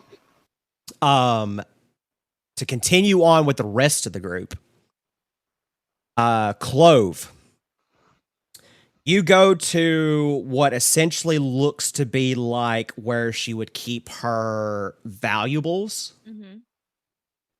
Inside the top drawer, you see a necklace. The necklace itself looks kind of like a pearl necklace, but they're not pearls. In fact, you can see that whatever these objects are that create this necklace have that same swirly effect that your potion does. Oh, you're And I really would- playing things into my hand. You And I mother- would like for you to make an Arcana check, please. I will do so. 16. 16. This is divine ethereal. Ethereal in this world is the rarest item that you could possibly find. In fact, it's so rare that there's not a single person on this world who would be willing to buy nor sell this item. They come in a variety of different shapes, colors, and forms, and they all do something different. But the one that you hold in your hand allows the user, if you wear it, to have 3 uses of Divine Smite. Ooh, hey, so how big is the necklace? It's about what you could roughly say is the size of a 8-year-old human child. Okay. So would it be able to fit in like any little bag that I have? If you were to kind of fold it up a little bit, yes, you could. I do that and I put it in my Make a bag. sleight of hand check. Okay. Don't want to surprise the ghosts. Plus 4. 23. Okay. You successfully put that into one of your bags, and none of the rest of the party notice. Vermin. You go over to the left side, and you see a book. I like books. This book, however, is bound by a black leather strap, and it has a lock on it, and I need you to roll me an Arcana check, please. I'm good at those. 25. The lock itself is enchanted and cannot be opened by normal means. But it has no title, it has no name on it.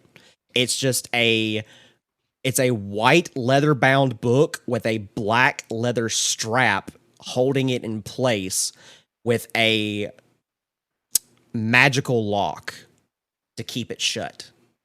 Oop. Can I see if I can find a way to open it? As an artificer, you probably can. Okay. Let me see what I can do. Okay. I can't infuse anything that would work for this. I'm just gonna tuck it away in my bag until I can get back to the guild and see if someone will help me identify it. Cool. All right. But that's what the 3 of you see in the rest of this room. So would you like to go and explore another room, or what would you like to do? You said we would help. You promised. Did I? Yeah. You said you wouldn't break it. Vermin, did I promise? I don't recall such a thing. You did. You promised. I don't remember me promising. You promised. I'll see if I can remember after we go check out the next room. Next to this No, one. you're a liar.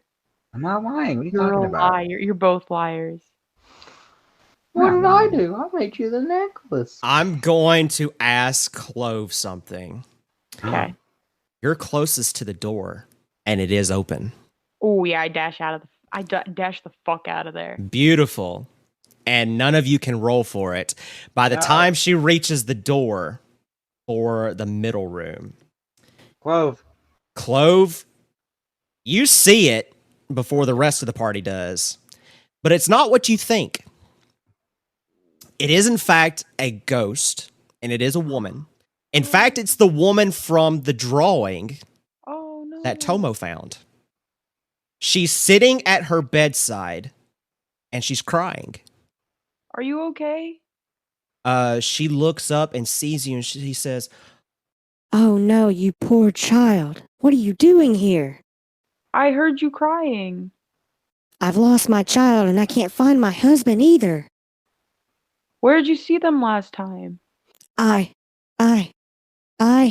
And you see kind of her starting to stutter, and she's kind of has that look on her face as if like she's unable to remember what happened. It's you can, with your passive perception, you kind of get the notion that something is forcing her to not be able to remember what happened. That's me and my friends can help you find them. Can you? I need someone to help me find them, please. Please, I beg you. We're gonna run in that room. Okay, so Tomo, you see exactly what she saw. It's the woman from the drawing that you saw holding the child's hand. It's the blonde elven lady, but she's a ghost. She's sitting at her bedside and she's weeping. She's crying. I'm gonna look down at Clove.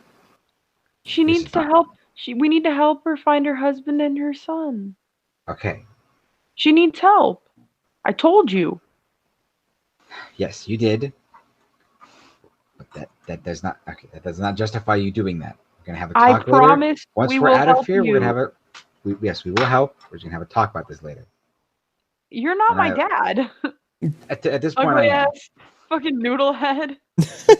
Noodle head. At this point, I am. And I No, look you're over to the not. lady. I have a dad. I look over to the lady. Okay. We'll help you. We'll help you find your son and your husband. Yes. I don't remember what. For some reason, my memory keeps. It's foggy. It's weird. I remember us having dinner, and then all of a sudden I felt odd, and the next thing I know, my children, one of them passed away before this happened. We were having a dinner for our funeral for my daughter, but now my son and husband are gone, and I can't recall what happened. Okay, well, we'll search the house, and we'll be back with them. I'm so terribly sorry to bring up such a potentially touchy subject, but would your daughter happen to live But next door? Like in the next room over? She said, Yes, my daughter, she lived, or she stayed in the room across from us. She was very sick though. Do you think you could help me identify this book I found laying around? And I pull out the book. okay. She looks at it and she says, It's weird. I've seen the book before, but I don't remember what it is. Like, I don't understand why I can't remember anything. Maybe somebody bad took your memory. My tall compatriot and I, on our way in, we came across a black cat that made us feel strange. I wonder if there's any connection there. I pull out the necklace and I say, "Does this mean anything?" she looks at it and she goes, No, I don't know what that is. I feel like, based off of the context, can I assume that it was like one of her kids' items, probably? roll an insight check. Okay. Dirty 20. Dirty 20. So many. There is a tag on the necklace where the attachment is at, to where that you kind of unhook it and rehook it to put it around your neck. There's a tag on it, and it says, "To Sarah." Was one of your kids named Sarah? She goes, Yes, yeah, that was my daughter. Can you hold on to this necklace for me? I don't want to lose it. she goes, Yeah, just set it on that counter there. I'd be happy to watch after it for you. I pop it onto the counter and I just leave it close to her so she has it. she looks at you and she's still weeping, and she thanks you for leaving such a beautiful keepsake of her daughter's with her to get her through these troubling times. But then, We're gonna find them for you. as you say that, the three of you hear the boy's voice again, going, "Hello, how are you? Hello, how are you? Hello, how are you?" Is that him? She looks at you and says, What are you talking about? What was your son's name? she looks at you and goes, His name was Tim. Sorry. I just yell back, like, to kind of where did the voice, like, did it sound like it came from anywhere in particular? "No, it sounds like that it's coming from everywhere, but by the reaction that this woman had, she can't hear it at all. She doesn't know what you are talking about. I just yell, Tim Tim. You yell, Tim Tim. Yes. The ground beneath you shakes. Oh no. Oh. This is a monster house scenario, isn't it? You hear the voice again, except it sounds different. It goes, Oh, fucking fuck. I'm good. How are you? Not as good. Might have soiled my pants, not gonna lie to you. I'm very, very scared. The house is alive. but you do feel the ground beneath you shake. But the woman still acts like that she has no idea what's going on. She doesn't see nor hear anything that you guys are seeing or hearing. Excuse me, ma'am. What are the odds of your son having a traumatic tie to the house? She looks at you and says, I honestly don't remember anything. Again, the last thing I remember is that I made dinner, and we were supposed to eat for our daughter's funeral, but my husband never showed up, and that's the last thing I remember. I don't know. Let's go check the kitchen or We'll the go dining check room. the kitchen. Do you want to accompany us? she goes, Can you? she goes, I for some reason I don't feel apt to move. I don't know why. I can't urge myself to get up. Understandable. Damn, if you were like corporeal, I would just give you that potion of vitality.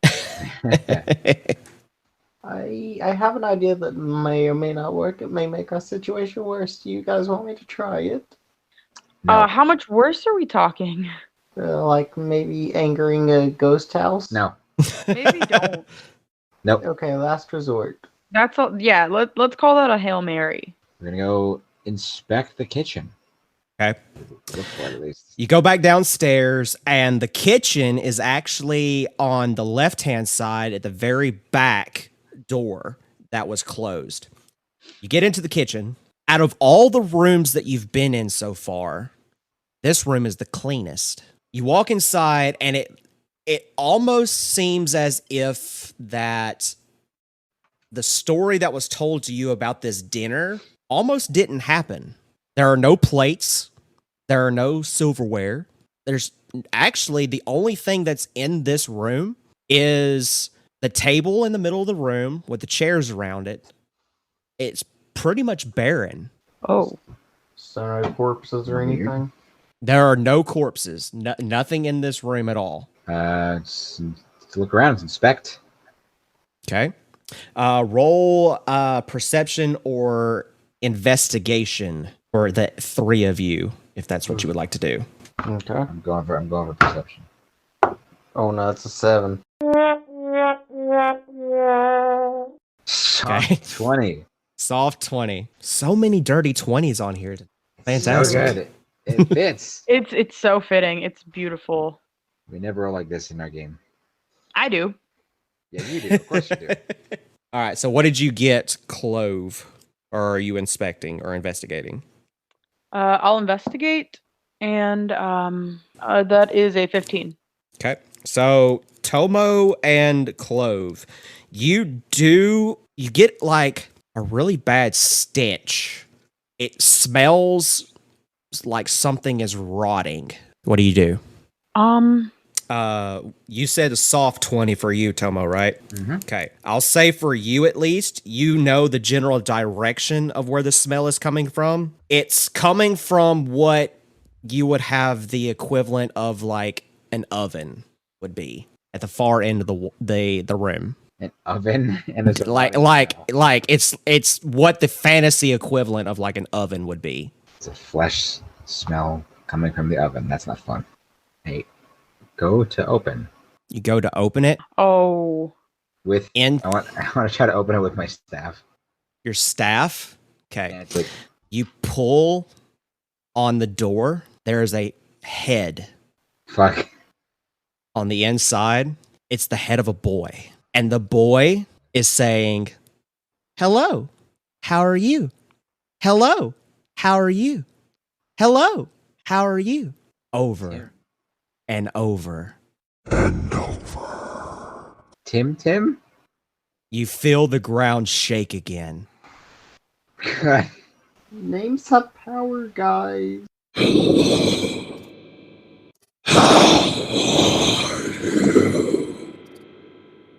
And behind Clove and Vermin, surprise round. Clove, Vernon, no. No, that's so mean. Both of you get hit from the back.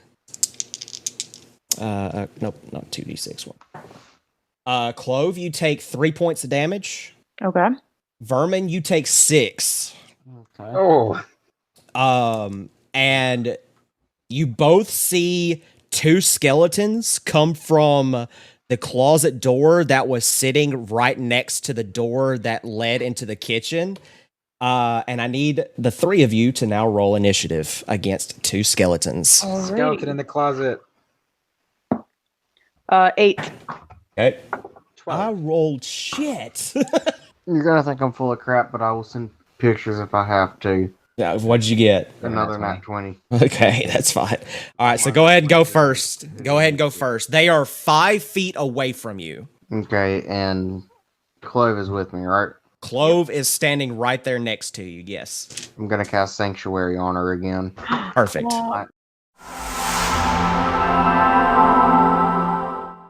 Thank I'm you. taking this bodyguard role very seriously. Okay. All right, so do you do anything else? Yeah, you know what? I will. Okay. I'm going to. Which one's closest to. They're both standing side by side, so you could technically hit either one of them. Okay. I'll cast Ray of Sickness Okay. on the one standing in front of Clove. Cool. And that is a 19 to hit. That hits. Okay. Oh, crap. 2d8. Let me make sure I actually have 2d8 out. And I'm going to need to make a Constitution saving throw. Cool. Before I make the roll, what's the damage? 12 points. Okay, that one's dead. Oh, okay, never mind. You see the skeleton fall to the ground and turn into a pile. But as a free action, I need you to roll me a perception check. Okay. That's a 13. 13? Okay. As it falls to the ground, you can see that there's like inscribings on the bones themselves, and the bones that you just shattered and had hit the floor are vibrating. They're moving still. Even though it's dead, it's still moving. Okay. So what was Clove's and Tomo's roll? For initiative? Yes, I didn't hear before. 8? And 12. 12? Okay, so Tomo, you are next. So there's one skeleton standing? There is one standing. The skeleton from you is roughly about 15 feet away from you, and it's at the door. And if you try to attack where they're standing at right now, you for sure will have disadvantage because of Vermin and Clove being at the doorway in front of them. Shit. Okay. I have disadvantage anyway, because of the cat shit. You do. So it'd be like super disadvantage? It would be that, in this case, it would be that you would roll with disadvantage, and then I would give you a minus. I think it's a -2 to your roll. Okay, so I'm gonna move in to Vernon and Clove. Okay. If one of them were to move on their next turn, you will be able to attack them regularly. But if you attack this turn, it will be disadvantage -2 on your attack roll. Can I move Clove? I would say that you can do as a free action to move Clove if you would like, but I would make you roll a strength check to see if you could do so. If I fail a strength check to pick up a mouse, I'm gonna be very upset. So I'm gonna do that. I'm gonna try to pick up this mouse. Okay. I really hope I don't fail this. Me too, bro. My limbs are too weak. I had to chuckle quite hard. 13. 13. Yep, you successfully are able to move Clove to the left of you, and you can now attack the last skeleton with just a regular attack. It's still disadvantaged because of the unlucky feature, but you do not have the -2. Okay, so I'm gonna take a thwack at it. All right. with my quarterstaff. Fuck you! Come on. What'd you roll? I rolled a nat 20 and a 7.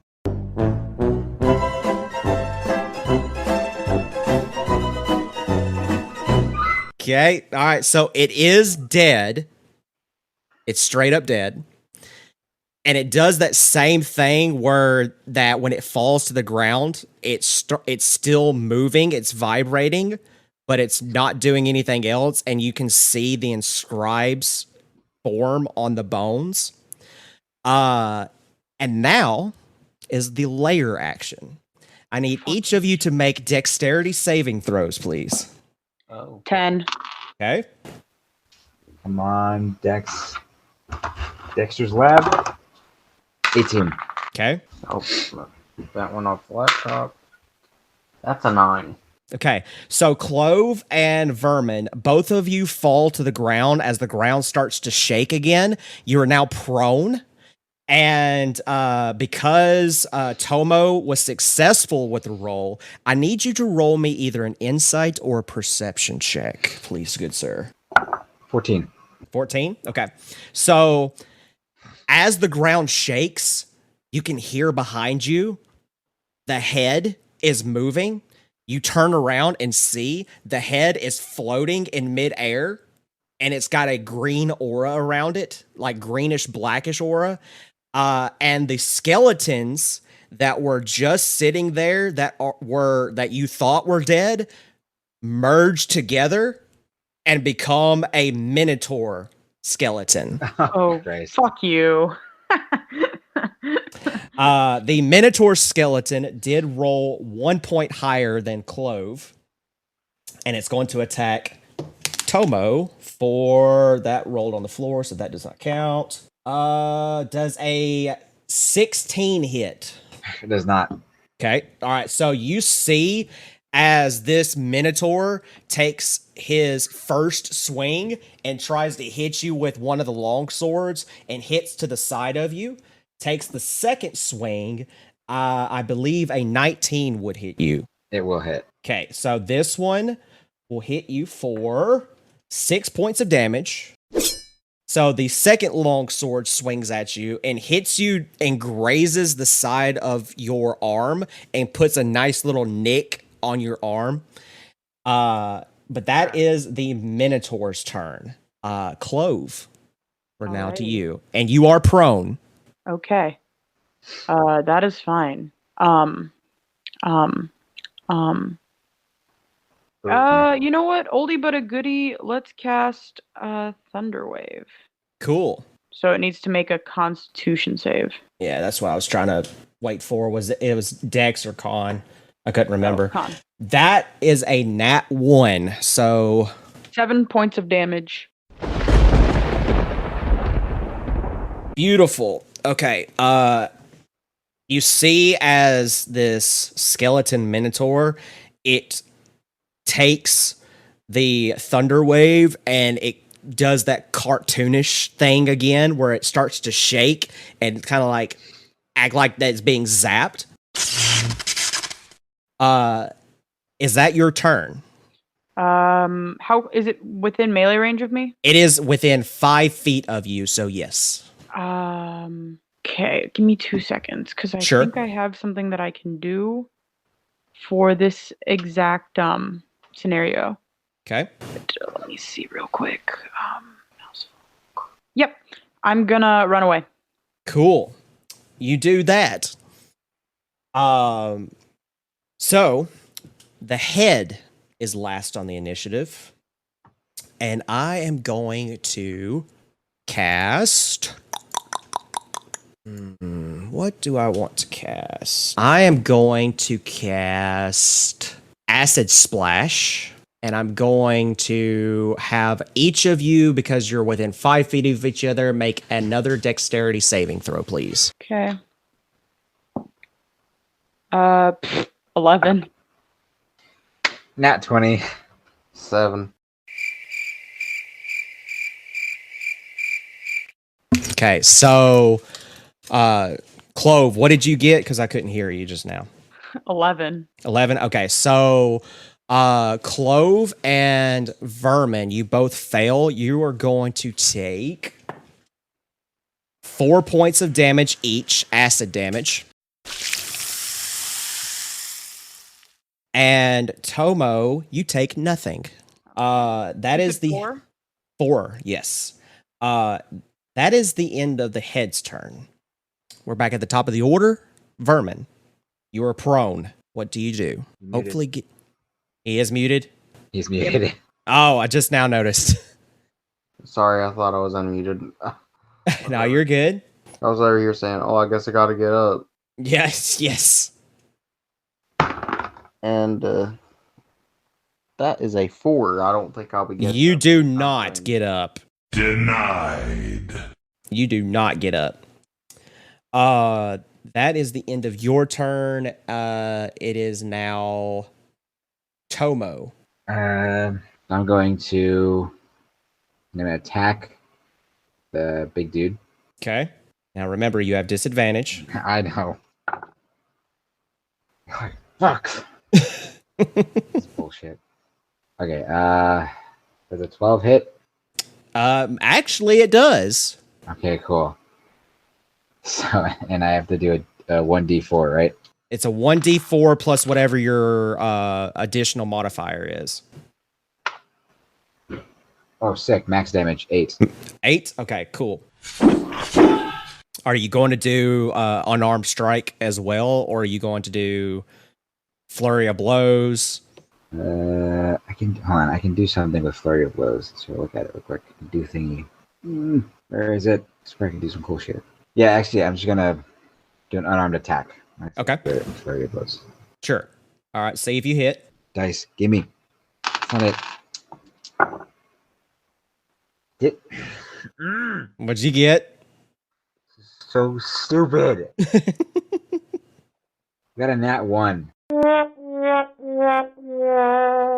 Oh, well, This is cringe as fuck. I hate to tell you this, bud, but there's a special thing that I have for if you happen to roll a nat 1 with the Minotaur. Cool. Nice. Nice. So I have to see if I hit, though. So that's the good news.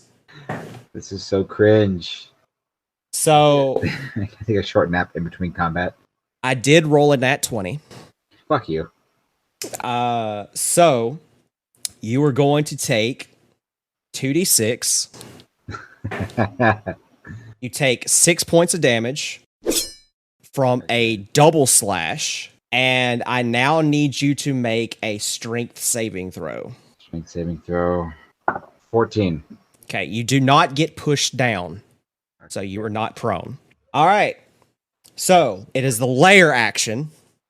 You feel the shake again, and I need Tomo to make a regular dexterity saving throw, and I need Clove and Vermin to make Constitution saving throws. 21. You said what kind of save? Constitution, please. Oop. 10. What's your roll? 18. 18, okay. So 10 on the Clove. What was the dex save? The deck? 21. Okay, so you managed to stay up, Tomo. Clove, you're going to take damage. And you're going to take... I gotta find the right dice for this. Because, as my friend Mayhem would say, unprepared DM. There it is. You take 1 point of damage. You feel as the floor beneath you starts to crack, and you kind of run your arm through one of the cracks, and it nicks you a little bit, kind of like a splinter, really bad.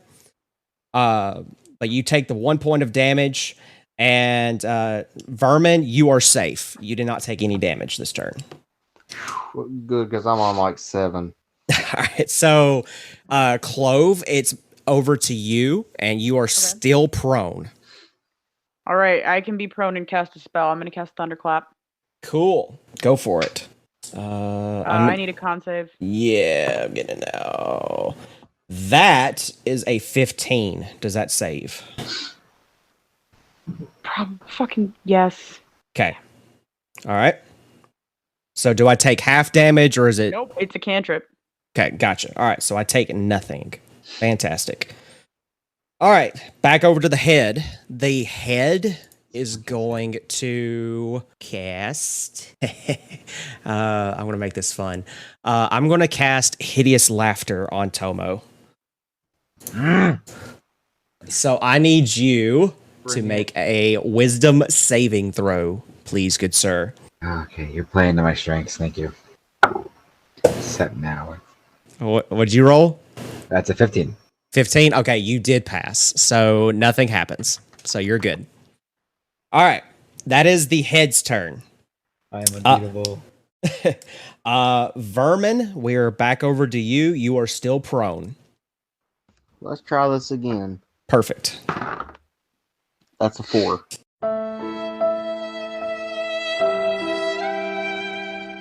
You are still down. We go over to Tomo. Okay. This advantage sucks. Yep. Okay. I'm going to attack the dude again Okay. with my staff. Sure. I'm not using this punk ass red dice because it keeps screwing me over. Okay. Okay. So I rolled a 13 as my lowest. That's a 19. to hit. Okay. That does hit. Okay. So 24. Wow. Max damage again, 8. Okay, all right. So you see as the Minotaur collapses in on itself, and this time it turns into dust. The head behind you goes back into the oven, and the oven door closes, and you're now out of initiative. Oh god. Oh, wow. I'm gonna go check on Clove. Okay. You good? You okay? Did we just kill that lady's son? Oh, unless the sun was the Minotaur, then I don't think so. Good. I think he's still in there. And I point to the oven. Okay. Can I get up? You can get up, yes. Okay. Was that what I think it was? A head? I'm thinking more of a D word. I don't know. I've only read about them before in alchemical studies, but it kind of reminded me of a demi-lich. I don't know what that is. I've found found any details on them either. They're typically just floating heads, so that's my best guess. So that's probably the sun. So let's maybe not go in that yet. So we know he's here. But should we tell her that we found him? Yes. Like that? I don't know if that's the best bet. But we promised that we'd find him, and we did. We can't lie. That's true. And there's no point in lying about it. I don't see how that would hurt her. Found her. Okay, but I hope she don't turn on us or anything. You still have yet to find the husband. Yeah, the husband's gonna be the worst one. I already have a feeling. I feel like The he's gonna husband be or the daughter is gonna be like real bad. So you technically still have 2 rooms they have yet to explore. One of them is the door is shut. The other one is what you assumed is the library. Oh man, I'm scared, y'all. We It's said fucking library. midnight. We said library last, so let's go to the unopened one. Okay. Okay. Well, how's everyone feeling? I'm okay. Actually, I'm not gonna be stupid. I'm gonna cast fucking healing word on myself. Okay. Yeah, I'm kind of up the creek. I've used all my spell slots. 9 hit points back. I am back up to full. Did you get Fantastic. anything on a short rest? Vermin, did you get anything on a short rest? Just my hit dice. Damn. Well, So, which room would you like to explore, or would you like to take a short rest? what you looking like, Vernon? I have 7 HP. Don't you have a Okay. healing potion? Oh yeah, I do. That's right. All three of you have potions that you have yet to use. I know. Yeah, I know. your rainbow potion and my resistance. Yeah, I'm saving mine. Same. Actually, Okay. if we want to take a short rest, I'll trade potions with you, Vermin. That sounds alright to me. Because Okay. potion of vitality might be helpful if we take a short rest. If you drink it before. Yes. Yeah. All right, That's it. so Short we're rest. going to say that the three of you managed to kind of take a small short rest in this kitchen. The two people that had the unlucky feature no longer have it. Yes. It is now gone. You can roll any hit dice that you may wish to do and see how much you get back. I give Vermin the potion of vitality. Okay. So it's 1d8, right? It's whatever yours You is. can roll up to 48 if you're level Yeah, 4. at level 4 you can do 48 if you want, but you don't have to use all 4 right now if you don't want to. Just gonna use one. Okay. 5. All right. You gain 5 back. Oh boy. I'm back up to 20. Beautiful. All right. So, I love that you didn't drink the potion of vitality when I gave it to you. When it would have been helpful. What? What do you mean? Potion of vitality. You regain nothing. You know, you didn't use it. Okay, that's fair. I take it back. You take the potion back? Yes, you didn't use it. I see that you didn't use it. Clove's a little offended. all right. So the three of you do get your rest. You still, again, have 2 rooms you have yet to explore. Do you go to the library or do you go to the unknown room? The unknown, because we said library last, right, Tomo? Yes, we did say library last. Yeah. You said library last. All right. So you get to the closed door and you open it up, and it's another set of stairs leading down. And the room, the stairway down is dark. There's no light coming out from down there. Do any of us have dark vision? Yeah. I don't know if mouse folk do. Let's see. I don't think Pandarians do. I do not either. How does a squirrel have dark vision but a mouse doesn't? I ask the wiki. All right. So do you guys go down? Yeah, I'm still on Tomo's shoulder now. I hopped back on. Okay. Yep. The 3 of you go down, and it's a 60-foot set of stairs. So you go 60 feet down, Jesus. and you come down to another door. This door is not like any of the others, though. It's completely metal. There are 2 chains that hang from each corner, kind of like an X formation, but there's no lock. Hmm. Well, I have I checked my gear. I have a torch, Okay. tinderbox. I'm gonna light one of those up. Okay. You can see just fine now. All right, excellent. What if, and this is just a shot in the dark, what if I put the book up against the chains? Do you do that? I will attempt, yes. The chains melt away, Magic. and the door is now accessible to you. Why aren't you guys this smart in my campaign? Because it's funny. Do you go through the metal door? Yes. You Okay. know I go? I'm on Tomo's shoulder. Where he goes, I go. Okay. Correct. Plus, I'm pretty Okay. sure he's gonna like fucking hurt my character again. She tries to hop off. Okay. Honestly, Vermin can get on Tomo's shoulders as well. I would appreciate that. Alrighty. Cool. So I have a squirrel on one shoulder, a mouse on the other. Cool. The three of you go through the room. The room is barren, except for one thing at the end of the room. It's a tomb. Above the tomb, you see Oh, it's the daughter. something rather odd. You see, here lies Kovac, father to two, Oh, Knew it. husband, father, leader. Leader. Of what? Clove and Vermin. As soon as you see that, I need you to roll a perception check. Damn it. okay. Okay. That's a 17. 18. Okay. You see a sword pierce straight through the heart of Tomo. Oh, what? Tomo is now dead. What? You fall to the ground and you look behind you, and there are three figures. Holy shit, it's the gun! Two of them are cloaked, and one of them is Kovac. Kovac is standing there with a smile on his Oh, face. it's Kovac and his fucking kids, isn't it? Kovac looks at the two of you and says, "Well done.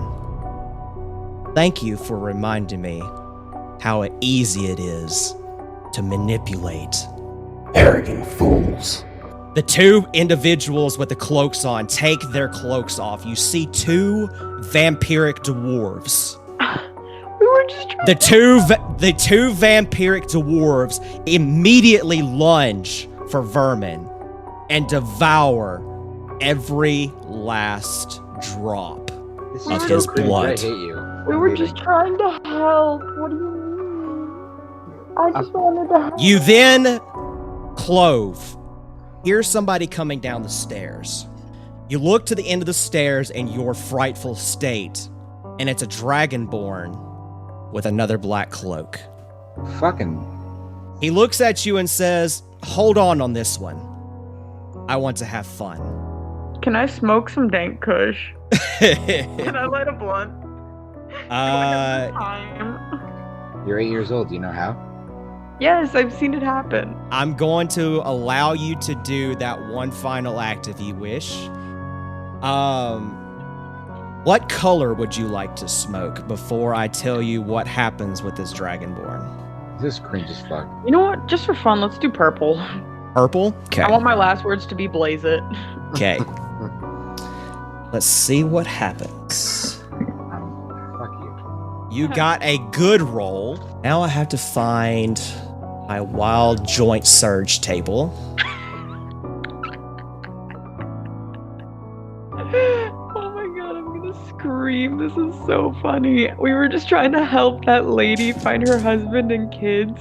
And they're like, oh, we manipulated you. Fuck you. We were trying to be helpful people.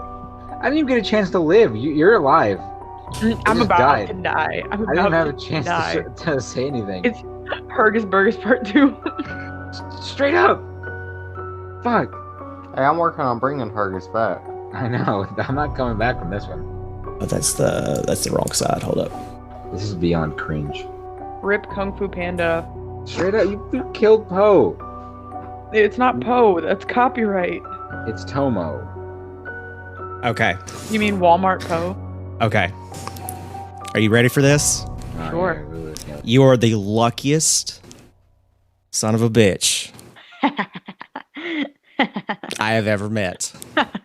Would you like to know what happens as you Yes, smoke this I would joint? love to know what happens kills as you I instantly. smoke this joint. You now have the ability to choose two people, two creatures that have died within a certain period of time. No way. You get a true resurrection, but they are resurrected in a different plane. Oh. Okay. That's fine. I'll die. I'll save them. I resurrect Vermin and Tomo. Tomo and Vermin, you feel as the two of you Yeah, fuck you both.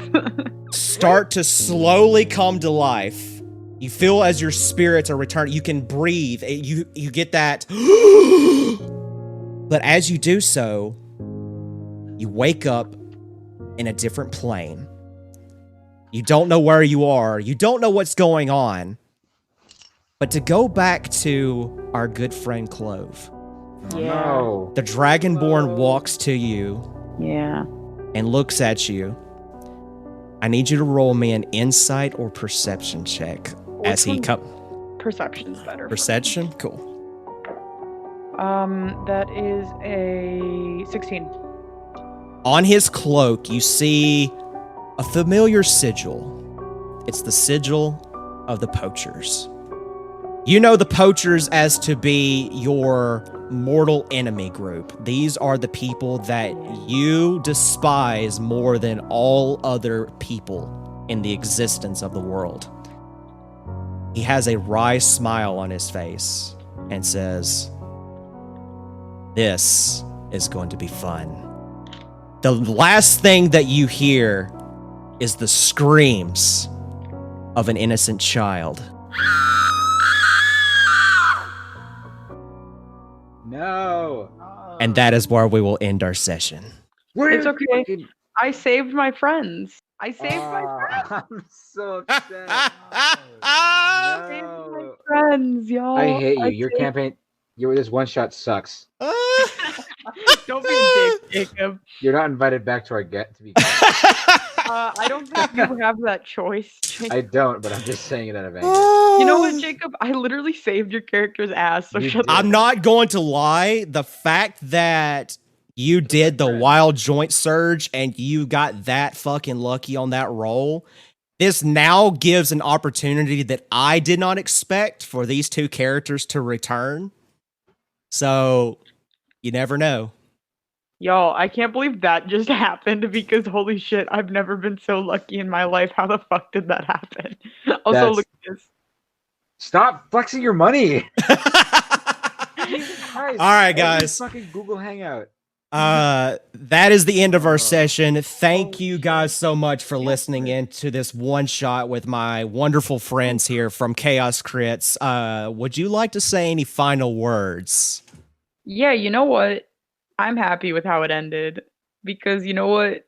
I saved my homies. I smoked some dank ass kush. And you know, I got really fucking lucky. So it's all in all, That was Pretty good. incredible. Like, iconic, yo. I saved Kung Fu Panda and his squirrel. Moth, you have anything to say? I am kind of salty because that makes us like the world's worst bodyguards. Yeah, we totally lost. I was hoping you guys would go to the library because the library is where you would have gotten the most information, but you said, let's wait until the end. And I was like, this is beautiful. Because that's suspicious as hell. Come on. I had a Open feeling door so to a watch, library? watch the library just not be anything like super horrible. That would have sucked ass. But Um, you know, I'm happy with how it ended. I think it worked out pretty well in the end. Well, I'm going to give some final thoughts. Please go check out Chaos Crits at twitch.tv/Chaos Crits. Go follow them on Twitter as well. And if you enjoyed this episode or hated this episode, please leave a review and let us know. We all know how Jacob feels because he was trolled and he died and came back to life. You know what? My friend. Jacob's gonna get trolled next session too in my campaign. So What, you're going to kill me and But- bring me back to life in a different universe? Well, no, I'm gonna kill your baby fucking chimera. Yeah, What? yeah. Oh, God. All right, guys. Peace out. We'll see you in the next episode. Have a great rest of your morning, afternoon, or evening. And, guys, stay dirty. Bye.